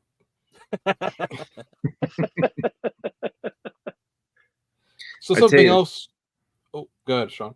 I was gonna say the one that stuck out to me. I mean, there's so many cool models there, right? I mean, amazing. The one that kind of stuck out in my mind is like I'd seen I think Gary Keene built a 49 Merc. It was a silver one. I think it won the theme. Normally everybody builds a 49 Merc kind of in the same style, you know, the lead sled. This was like this kind of it's hard to even describe, kind of a wide body. A wide body, kind of a steampunk, kind of it had a mishmash of several different genres of automotive styles. It all sort of worked. Like it was a cool design, and he had really neat. It had halo headlights in it, and I was like really curious. I'm like, how did you do halo lit up like halo headlights with little LEDs? And he kind of broke down and showed me how he built those, and I was just in like all of it. I thought it was super cool, and I just like the design of it. What I liked about that display was his Mercury was over by where the club table was, and then diagonally across from it was Doug White's C2 Corvette that he built. That was the light metallic blue. Oh, right. Frosted clear. Yeah. So now when you looked at that 49 Merc, visually, it looked heavy. Like it looked the way and it was definitely imparted by the way that he built it. And it was like something that I was very impressed that he managed to visually add weight to something that, you know, probably weighs half a pound.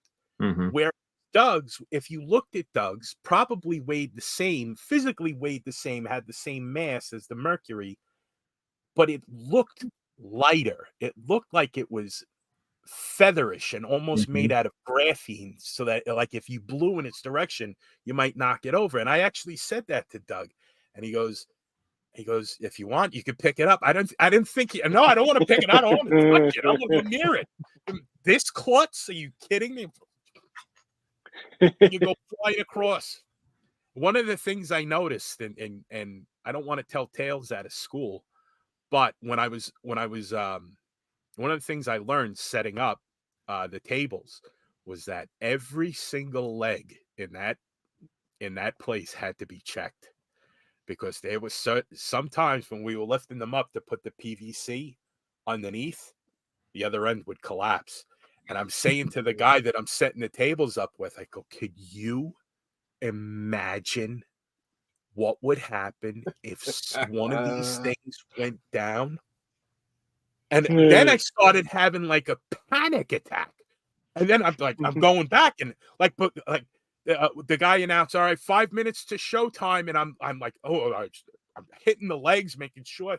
Could you imagine, God forbid, if one of those tables came down? And then I heard that a couple of years ago, one of the members of the Tri-State Model Car Club, he's actually a friend of mine, Dave Wood. Dave likes to put his entire collection out. Like I was teasing him. I know the last show. I go, Dave, what's the matter? You only brought one table full? And it actually happened to him. They were setting up and he had all his models on a table. And a guy goes, I need to move this table. And he moved it. The table collapsed and all of his models fell off. And he had to fix them.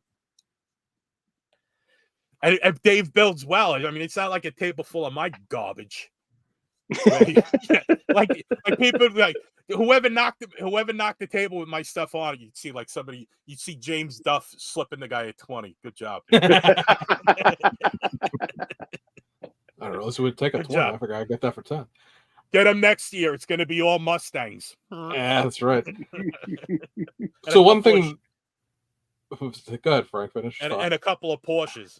Yeah, exactly. So one thing we saw from Revell, and this isn't necessarily a new announcement because we know it was coming, and again, we're looking at models for the radio audience, was Corvettes. So Revell is going to be putting out 2 C8 Corvettes now that we're probably, like a year away from C9s, because it's Revell's modus operandi, put the thing out after it's almost done. But there's going to be 2 kits here. There's going to be a Targa top, which prior to looking at this, I did not realize that every C8 is a Targa top. Like, there's no actual metal roofed Corvettes at this point. They're all Targa tops, at least. And then they're making a convertible. And they are doing 2 different bodies with this, where the Targa top is going to have this is the Targa top. The Targa top on the left here is going to have like the engine compartment that comes off that shows you the engine.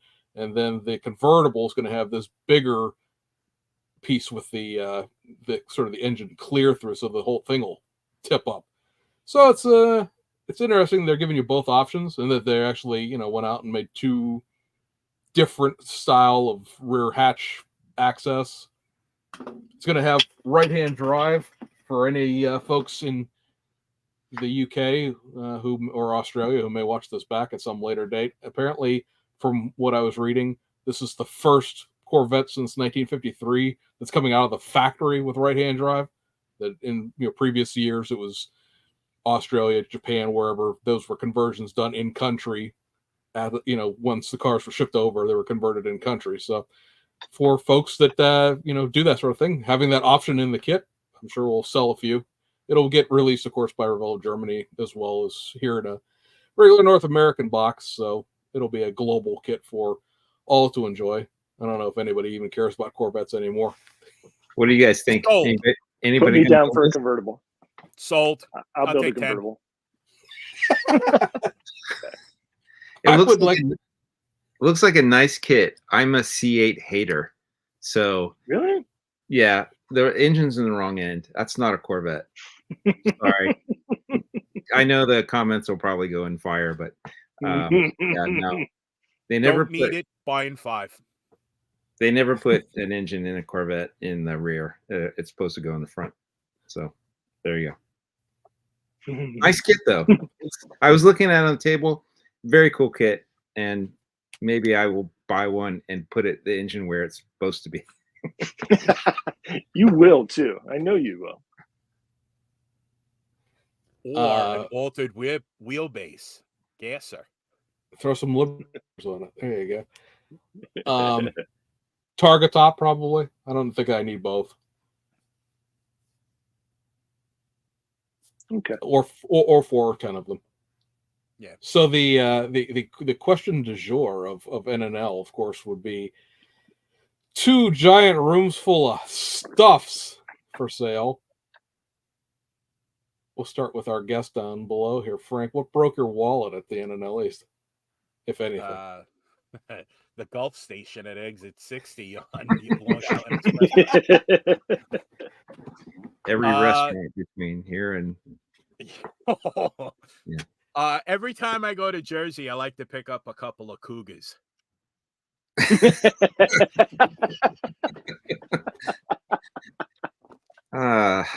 Get your mind out of the gutter. Like I can pick up cougars in New Jersey. I can't pick them up in New York. I can't pick them up anywhere. I am a big fan. I am a hopeless fan of this generation of Mercury Cougar and Ford Thunderbird. So almost like instinctively, it's like a compulsion. As soon as I see one of those kits, I just buy it. So if you ever looking to make some money, just stick like a $45 price, or 45 would probably be my ceiling, but it would have to be a pristine example. But if you ever want to make money, put a few of those, or if you ever want to capture me, you don't necessarily have to use bacon. You could use bacon and that generation of Thunderbird and Cougar. I've always wanted to get the real version of that Thunderbird. It was the 96 was the one. I want a 96 LX with 4.6 liter. So work it out amongst yourselves with the people in the comments. However you're going to make that happen, it's just, just make it happen. Even a stolen one, I don't care. Well, one that nobody changed the oil on. Yeah, exactly. As long as my father didn't. No, my father never owned one of those. Thank God. Now, Sean, you're the person that doesn't have a big. I mean, you have a social media platform within Sven's World of Wheels on Facebook and Instagram, but you don't have a YouTube channel. So I actually have no idea. Did you buy anything in Jersey? I did. I picked up the new Charger police car. So I got one of those. Super nice kit. I want to build the Georgia State Highway Patrol. So I don't know if anybody makes decals out there for it yet, but I'm in the market for a set of those decals. You can hit me up on Instagram or Facebook if you want to sell me a pair. But yeah, there was a guy who owned a website that chronicled such things. I know, police car decals. Only I knew, and we knew him. Anybody know anybody like that? James, does anybody make new decals for the new Charger kit? As far as new ones, no. The Chimneyville ones might work because they've gone back to that orange print on the cars that they had back in the early 90s. There'd be certain things about it that wouldn't be right, like there's the Star GSP thing is on the back there for the cell phone number that didn't exist in 1992 when those decals were made. But I don't think that I almost said what's his face because that's a great way to advertise somebody. Oh, what's his face up there in Canada? I don't think Bill Bozo has a set. He might. You'd have to look, but he might have a set. But I don't know that they'd be scaled to the Motor Max diecast, and I'm not sure that's really 1/24th or not. It might be 1/27th. Some of those diecast are weird scales like that. I have that diecast, and actually we were comparing them. The diecast a little bigger. I think it's 1/24 scale. Yeah, I think it is. I think that's what it's supposed to be. Yeah. Say anything else? Just the cop car? I see. I also bought the Super B kit with the new decals on it. Nice. And I probably got 5 or 6 of these already, but I didn't have the one with the new decals. I thought those were really pretty cool. I was actually kind of bummed. I really wanted a Jimmy Flintstone new Dodge resin D100. And they were all gone by the time I got there, so didn't get one. But Better look next time. So those supposed to went out the door in a big fat hurry because you guys were in line half hour before the show started. You were in there. Yeah, he said when the doors open. Yeah, I know. He said he sold them out quick. I was probably. I mean, I was within the first hour in the morning. I went over his table. They were gone. All right. If for folks who weren't watching, James has been building a Jenga stack on camera in the background. So, Mr. Tester, what broke your wallet at NNL East? One vendor in the one corner. He was just like a normal guy selling his stash, and he and I must have the same taste in kits because I spent all my money at one vendor. You guys know I like the Japanese Atasha kits, and this one was a good price, so I grabbed that one. And a Honda Fit.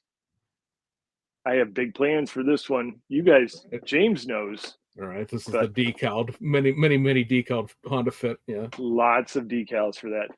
The steal of the day was the Ferrari F40. I couldn't believe it. He had $20 on it. They sell for like $100 on eBay, and I'm gonna make a Liberty Walk wide body Ferrari F40 out of it. Nice. Frank right now is checking to see if he has one because he can fund. I do. I do. You do? Yeah, it's worth like $100. Really? Yeah, they don't. They It's won't a lot of money make for that a one kid again. like me. They don't have the license anymore. So for any Ferrari or I don't believe that Tamiya has the Ferrari license anymore. Oh, so wow! I have a bunch of Tamiya Ferraris. Interesting. Yeah. So I don't think you're going to see the FXX or the FXXK again or the LaFerrari. I don't think we're going to see that for a while. I have them all. Yeah, me too. Interesting. There's been several James, things. Did you buy anything? No, I walked out scot-free. No, I was going to say on the thought of the Ferraris, there's been several things recently where people have said, I'm looking for such and such, and I go, oh, well, just go buy it because it's a common kit. They're available everywhere. And then no, they're not. And you go on eBay and they're $70. I'm like, when did that happen? Oh, I don't need this one anymore. Well, let's see. Some guy I know who really likes the good smile stuff met me in a parking lot and dropped off this. So for folks who can't see, this is the 2008 Miku BMW Z4 that Mr. Tester currently building right now on his channel.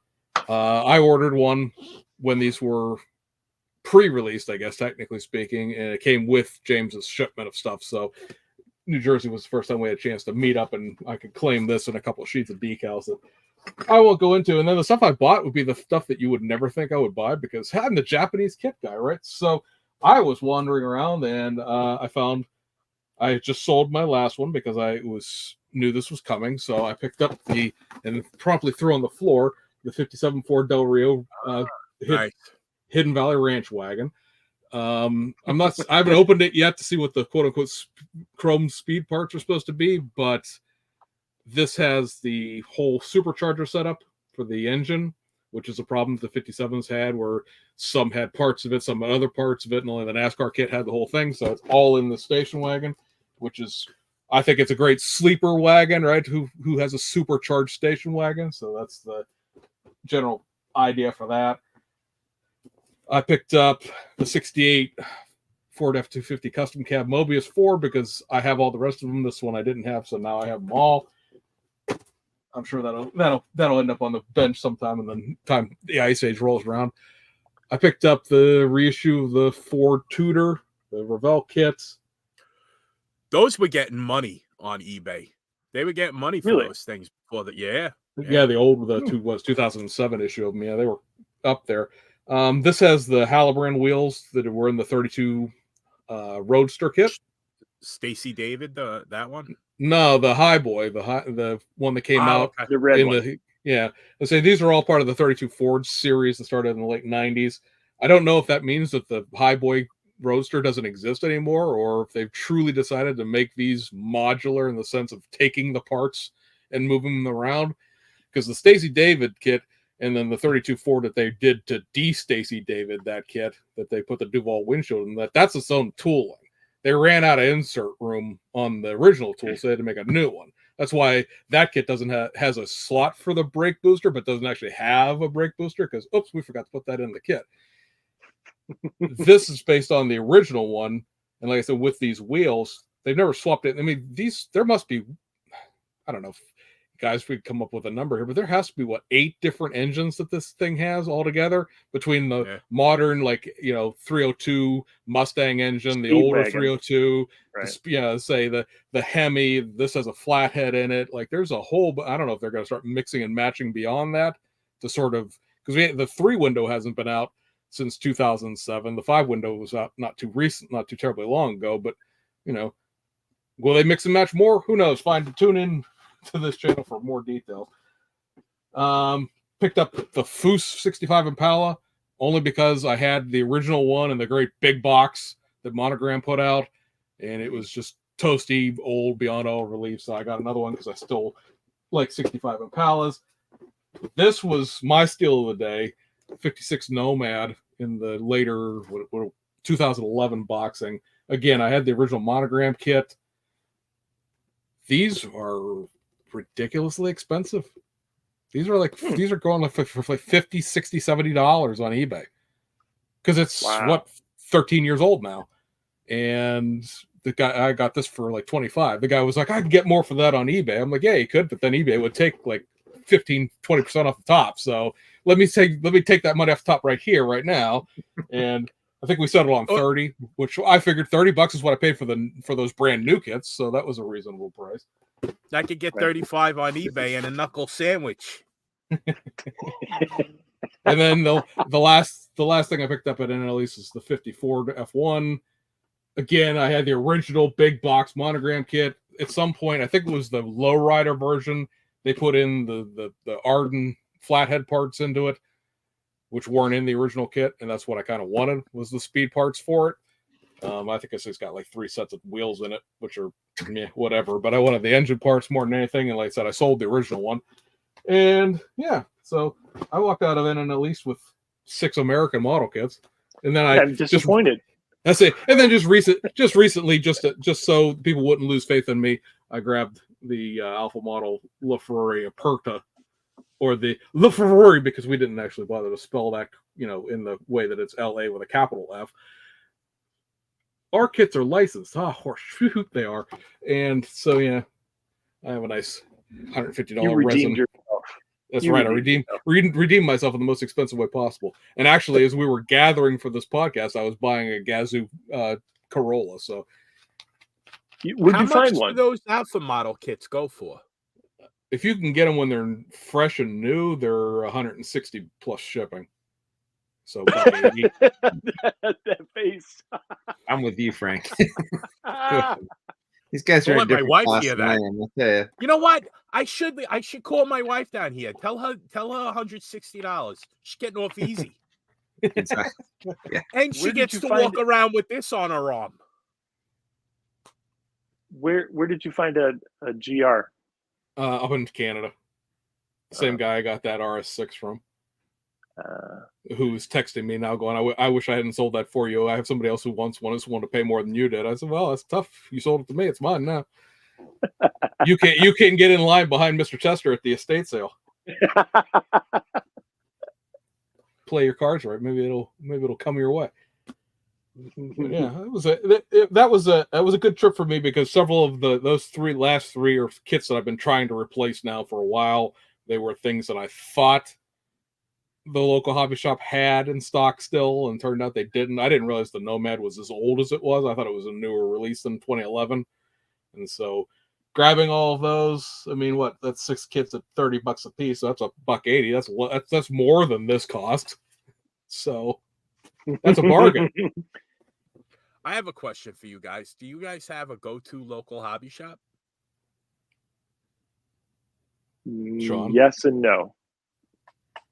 Sean shakes his head sadly no. There's what is it? I don't even know the name of the place. There's a Hobbyland, that's in Columbus. Yeah, I don't think it's Hobbyland. Maybe it is. I go there a few times to get paint, and that's about the only time I go there because I don't buy any kits at a hobby store. Sorry guys, but I don't really need another kit to begin with. And then when I do, I'll probably get it at a show because I can get it. Svensson just dropped a flex on us. Did you notice that? The flex I don't have to buy my kits, peasants. They're giving it to me. They come to me That free. was some but, flex. I thought we were gelling. It was wow. Just late in the game, Svensson comes out of nowhere and just dunks on Steffens. Well, if you remember 2 episodes ago, Sean proudly declared that he doesn't buy model kits unless they're less than $10. So he can't go to a hobby shop. That's over retail Right. at this point. That's kind of what. Yeah, I'm a cheapskate, so I just don't need another model kit. I have so many model kits; it's ridiculous. I can't find space to buy another model kit. So yes and no, James. It's one or the other. I forgot what the question is. Sorry. You have a local hobby shop. I'm sorry. I buy paints at a local hobby shop here, but kits wise, I just get everything online. I can't pay retail. I just can't. So if say we were just talking about this, the AMG GT3, it's $56 on Amazon, but if you order them from Japan, they're like $23, $24, and you just pay the shipping. So you order 3 at the same time, and they end up like $40 each. Okay. I have Auto Modelers LLC, guy named John Betker. If you're on the East Coast and you've gone to a model show, you have shopped at his wall of models at some point in time, as he travels to most model contests. And hell, he's he's out in Carlisle a couple times a year. He does what's Ohio? the one up in yeah, so what's the one in Detroit? That is the Autorama in Detroit he goes to, and a bunch of like 1-to-1 shows. But I buy most of my supplies through him, and I buy most of my American domestic kits through him because, I mean, I bought these kits for $30 thinking I got a deal on them, and then of course his price is cheaper because he's doing like mail order pricing, and then my import stuff's 98% Hobby Link Japan because again I'm not paying the U.S. shelf price for a Hasegawa kit because they're $23 in Japan and they're $45 to $60 in the United States, and with international shipping, it's $10, $12 a model kit. So it's not really any more than what it costs to ship a kit from California to Pennsylvania than it is to ship it from Japan to Pennsylvania. So right. Then Frank's got what, Bayshore, right? Bayshore Hobbies is the closest hobby shop to my house, and it's the weirdest thing. My barber is right next to it, so I have to go at least once a month to get my hair cut because I don't want to look like a hippie. So I have to go. And plus, if I don't go at least once a month, Bob from Bayshore Hobbies, he gets worried about me. I know he does. I ask him and he goes, yeah, whatever your name is. I mean, I've only been going there for 20 years. If you said here's $1,000, what's this guy's name? He's the fat guy with the glasses. I don't know. Yeah, but Bayshore Hobbies. When I first moved out here, I went in there and at the time I was building planes. Specifically, I was building 1/72nd scale Navy jets. So I had never seen a 1/72nd scale Hasegawa F4 Phantom on a shelf. I had only ever ordered them off of eBay or Sprue Brothers or something like that. And he had all of them that were ever issued. And the best part about it, like, it was so cramped in there that his models would get buried. And like if you could dig through without killing yourself, because the entire rack would fall on top of you, but you could pull something out of the back that is retailing for $80 and it might have a $29 price tag on it. So, I mean, it's not like getting them free, but I'm kidding you, Sean. I'm just breaking chops. It's what I do. But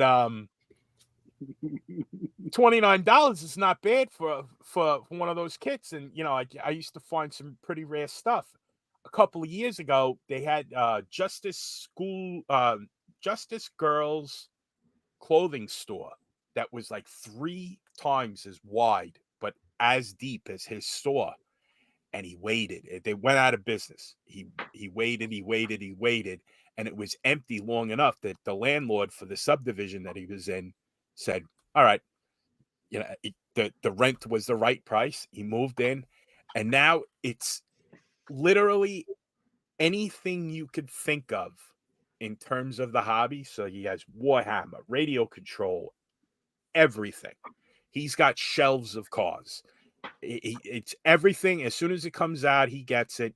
And, you know, I have to check on him because I'm sure he's lonely. There was one time I went in there and I'm standing there. I think I had a Tamiya Ferrari in my hands and a couple of like lacquer thinner from Tamiya, or the airbrush cleaner. So like whatever it was is going to come out to like $100. The guy, 2 people in front of me, plunks down a credit card, pays like $24,000 for like some 2 gas-powered buggies that were like 6 feet long. And then the guy after him, he's buying nitro-powered radio control cars. His was like $6,000. So I walk up and I got 520s in my hand. Sorry to take up your time, Bob. You know, and he laughed at me. I mean, the guy's, but he's you would think that one of the largest metropolitan areas in the world would have, there's not a lot of hobby shops in New York. There's 2 in Suffolk County that are more like what our hobbies would be. And there are others, but they're more focused on radio control. I think Men at Arms is still around, and Bayshore. And then in Nassau County, there's Willis Hobbies. And they have a good collection of kits, but they're mainly trains and radio control. But they carry all the paints. I think Willis has model car MCW paints, which I mean, I'll go there just to buy them, just to have them in stock, because I collect paint as much as I collect kits. I do. I got a problem, but it's a good problem to have. You know, there's worse problems to have. Right. All right, so we'll throw out a shout out to Marcos Cruz and his group down in Maryland. This coming Saturday is the Mid-Atlantic NNL down in Havre de Grace. So if you are in the Baltimore, DC, Delaware, Southern New Jersey, Philly area, that's an option for your shows. And one last lightning round question here as we go out the door. This is a fun one because I especially know that James will have a saucy answer for this because he was in a mood today about his YouTube views. Unappreciated builds. I know, Frank, everything you build's a chicken cutlet and sucks. We've heard that for 2 hours now. But something you built that you really liked, that just was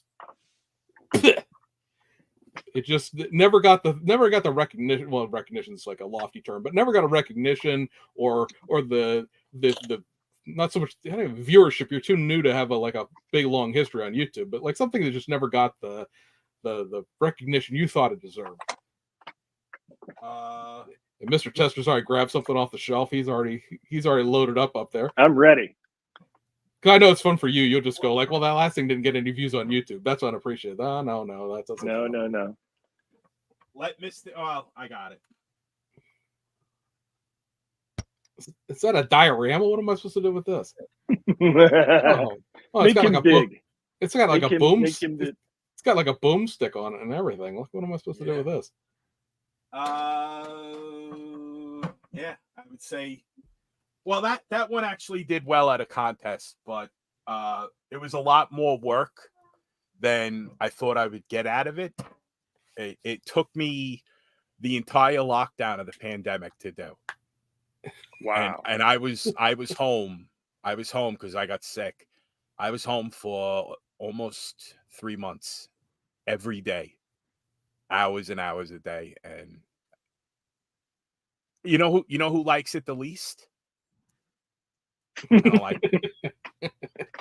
My daughter wants it though, so I would have gotten rid of it already, but my daughter wants it. So there are certain models I'll never give away, and those are the ones that she wants. So that's one I don't like it. It was annoying. It's 1/48 scale. It's all Tamiya except for the building, which was Verlinden, and everything about it was just like I got about 3/4 of the way into it, and I just started to hate the thing. So I finished it, and it suffered because of it. But I brought it to a contest on an off year where like more talented people would bring like something really out of control, impressive, and so it did well. But I don't like it. I'm glad she likes it, but it's underappreciated by me. Sean, you got something? Yeah, one that comes to mind. So I like to, obviously I build a lot of muscle cars. About a year ago or 2 years ago, I built a 69 Falcon, and I built what would, in my mind, was an imaginary two-door version, kind of based on the Australian XB GT, whatever. Yeah, I can picture it. Falcon. And I thought it was a cool concept. I'm like, oh, what if, if America in 1969, they were going to offer a high performance version of the Falcon, and they'd, it was built just the same way that Australia did, but it was on a two-door platform. So I shared, brought all the same design characteristics over and put it on that car. And I thought I'd have a cool Phantom muscle car. I thought people would really like that concept. It was like one of the lowest counts on like my views on Instagram and stuff. And I remember some of the comments were like, they thought I had built an Australian car wrong. Like it's supposed to be a four-door because all those cars were four-doors. They never actually, in America or in Australia, they never had a two-door version of that car. And so I don't know, it just kind of fell flat. Just didn't seem to like connect with people, or I don't know, they thought I'd built it wrong or whatever. And I was like, I don't know. I thought it was a cool car. I like it. It sounds cool. I love Falcons. Those are awesome. I thought it was kind of unique. They don't know what they're talking about, Sean. Don't listen to them. Yeah. All right, Mr. Chester, you whipped something out of that case in a big fat hurry. This is my no love Challenger. No, So I figured the 2010-ish Challenger from Revell and put a 392 Hemi in it, supercharged, and like the graphics and the wheels and just like everything I loved about this car and the color. And I have taken this as every contest, and nobody cares. Nobody cares about it. But I love this model. It's one of my favorites. It's the No Love Challenger. I like it. I think it's sweet. I like it. I think it's cool. I do too. I think it's. Was that a snap kit originally? No. It's the full detail. It's full Revell detail? Kit. Yeah. It's the That's 2010. Did you graft a hood from a Viper on that, or? No, it's a clearly scale resin hood. Okay. But I thought, this is a race car, so it's got to say Mopar on the side of it, and yeah. But it's the No Love Challenger. Kolankowicz said he'd give you $900 for it. James, have you built anything that you? Wow. The comments have been slagging me all night too. Steve Courtney, when I showed that station wagon, went, oh look, a station wagon I'll never build. I built that BMW Z4, that white one that's come to a couple of shows that you and I have been to. Now I built that black McLaren 12C GT3 car. And Brolin still wants that, even though it's in pieces. And it won first place in a couple of different places. It finished second everywhere that Brolin was at, because it's time. John Brolin is a local guy to me here, Frank. He built a 1/12 scale Lotus, the Johnny Player Special one. Oh, right. I remember that. As a commission build for somebody. Had $1,200 worth of PE and Top Studio stuff into this model, and then the guy never paid him for it, which is a whole separate sob story of its own right. But he had that one best of show like everywhere it went. And so my silly ass was like, hey, I'm going to enter competition classes too behind this giant F1 car. So I won second place everywhere that it hadn't gone. So I'm like, hey, people like my GT3 cars. It's foreign, which is usually a bad thing, but like, okay, I won stuff with that BMW. It's picked up awards at a couple of different places. And actually the same thing goes for that 320, where it's won awards at places, but it's gotten a lot more commentary. That Z4, I could run it over the steamroller in the parking lot with fireworks shooting off the back of the steamroller, and people would be like, oh, check that out. I would pay money to see that, actually, if you could. You know what? We can for $900 it can happen. The ask him if he's in. Yes, that has never gotten any. It has carbon fiber on it. It's decaled specifically to a car, and it looks like the one-to-one. I did the research on the decals of Studio 27 set, and they were like, put all this random crap on it, but it's for this race. And I got pictures of the race and took the stuff off that wasn't supposed to be there. I was, it's not the most fantastic thing in the world by any stretch of the imagination, but it's like, yeah, this is good. This is on par with the thing that won a bunch of. No, it's. I think it's because white people don't white cars just like their appliances. They blend into this, right? Yeah, exactly. And so that's my love. And I will say, on top of that, it's People's Choice contests. Can't stand them. The stuff the stuff that I build. Like, if you're going in for NNL's its own thing, because it's just so many people, and the quality of work is so ridiculous that, like, I'm not there to win anything in the first place. Although I believe Sean did Sean not win Bronco? Did you not win the Bronco theme? Yeah, that one surprised me. I wouldn't have given myself a trophy, but I don't know. So somebody in this call actually did win an award at a show that gives out no awards. But yeah, but the smaller People's Choice, like we used to run a People's Choice contest, drove me crazy.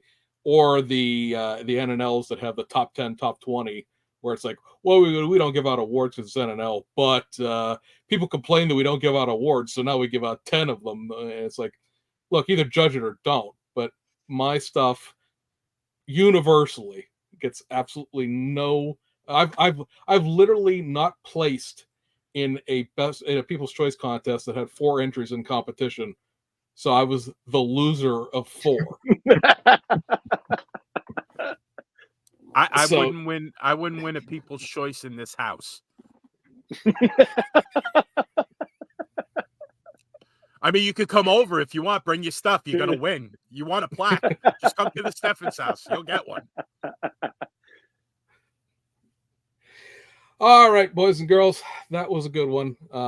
We appreciate everybody for joining in with us. It was a great show tonight. I want to thank Frank especially for taking time out of whatever schedule he has. Usually he's in the comments throwing darts anyway, so clearly he had nothing better to do on a Monday night.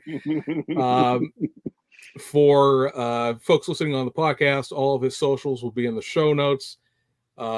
We do now have an email address, so if you have any comments, questions, topic suggestions, or anything of that nature, you can email the Autopod at yahoo.com. That's TheAutopod,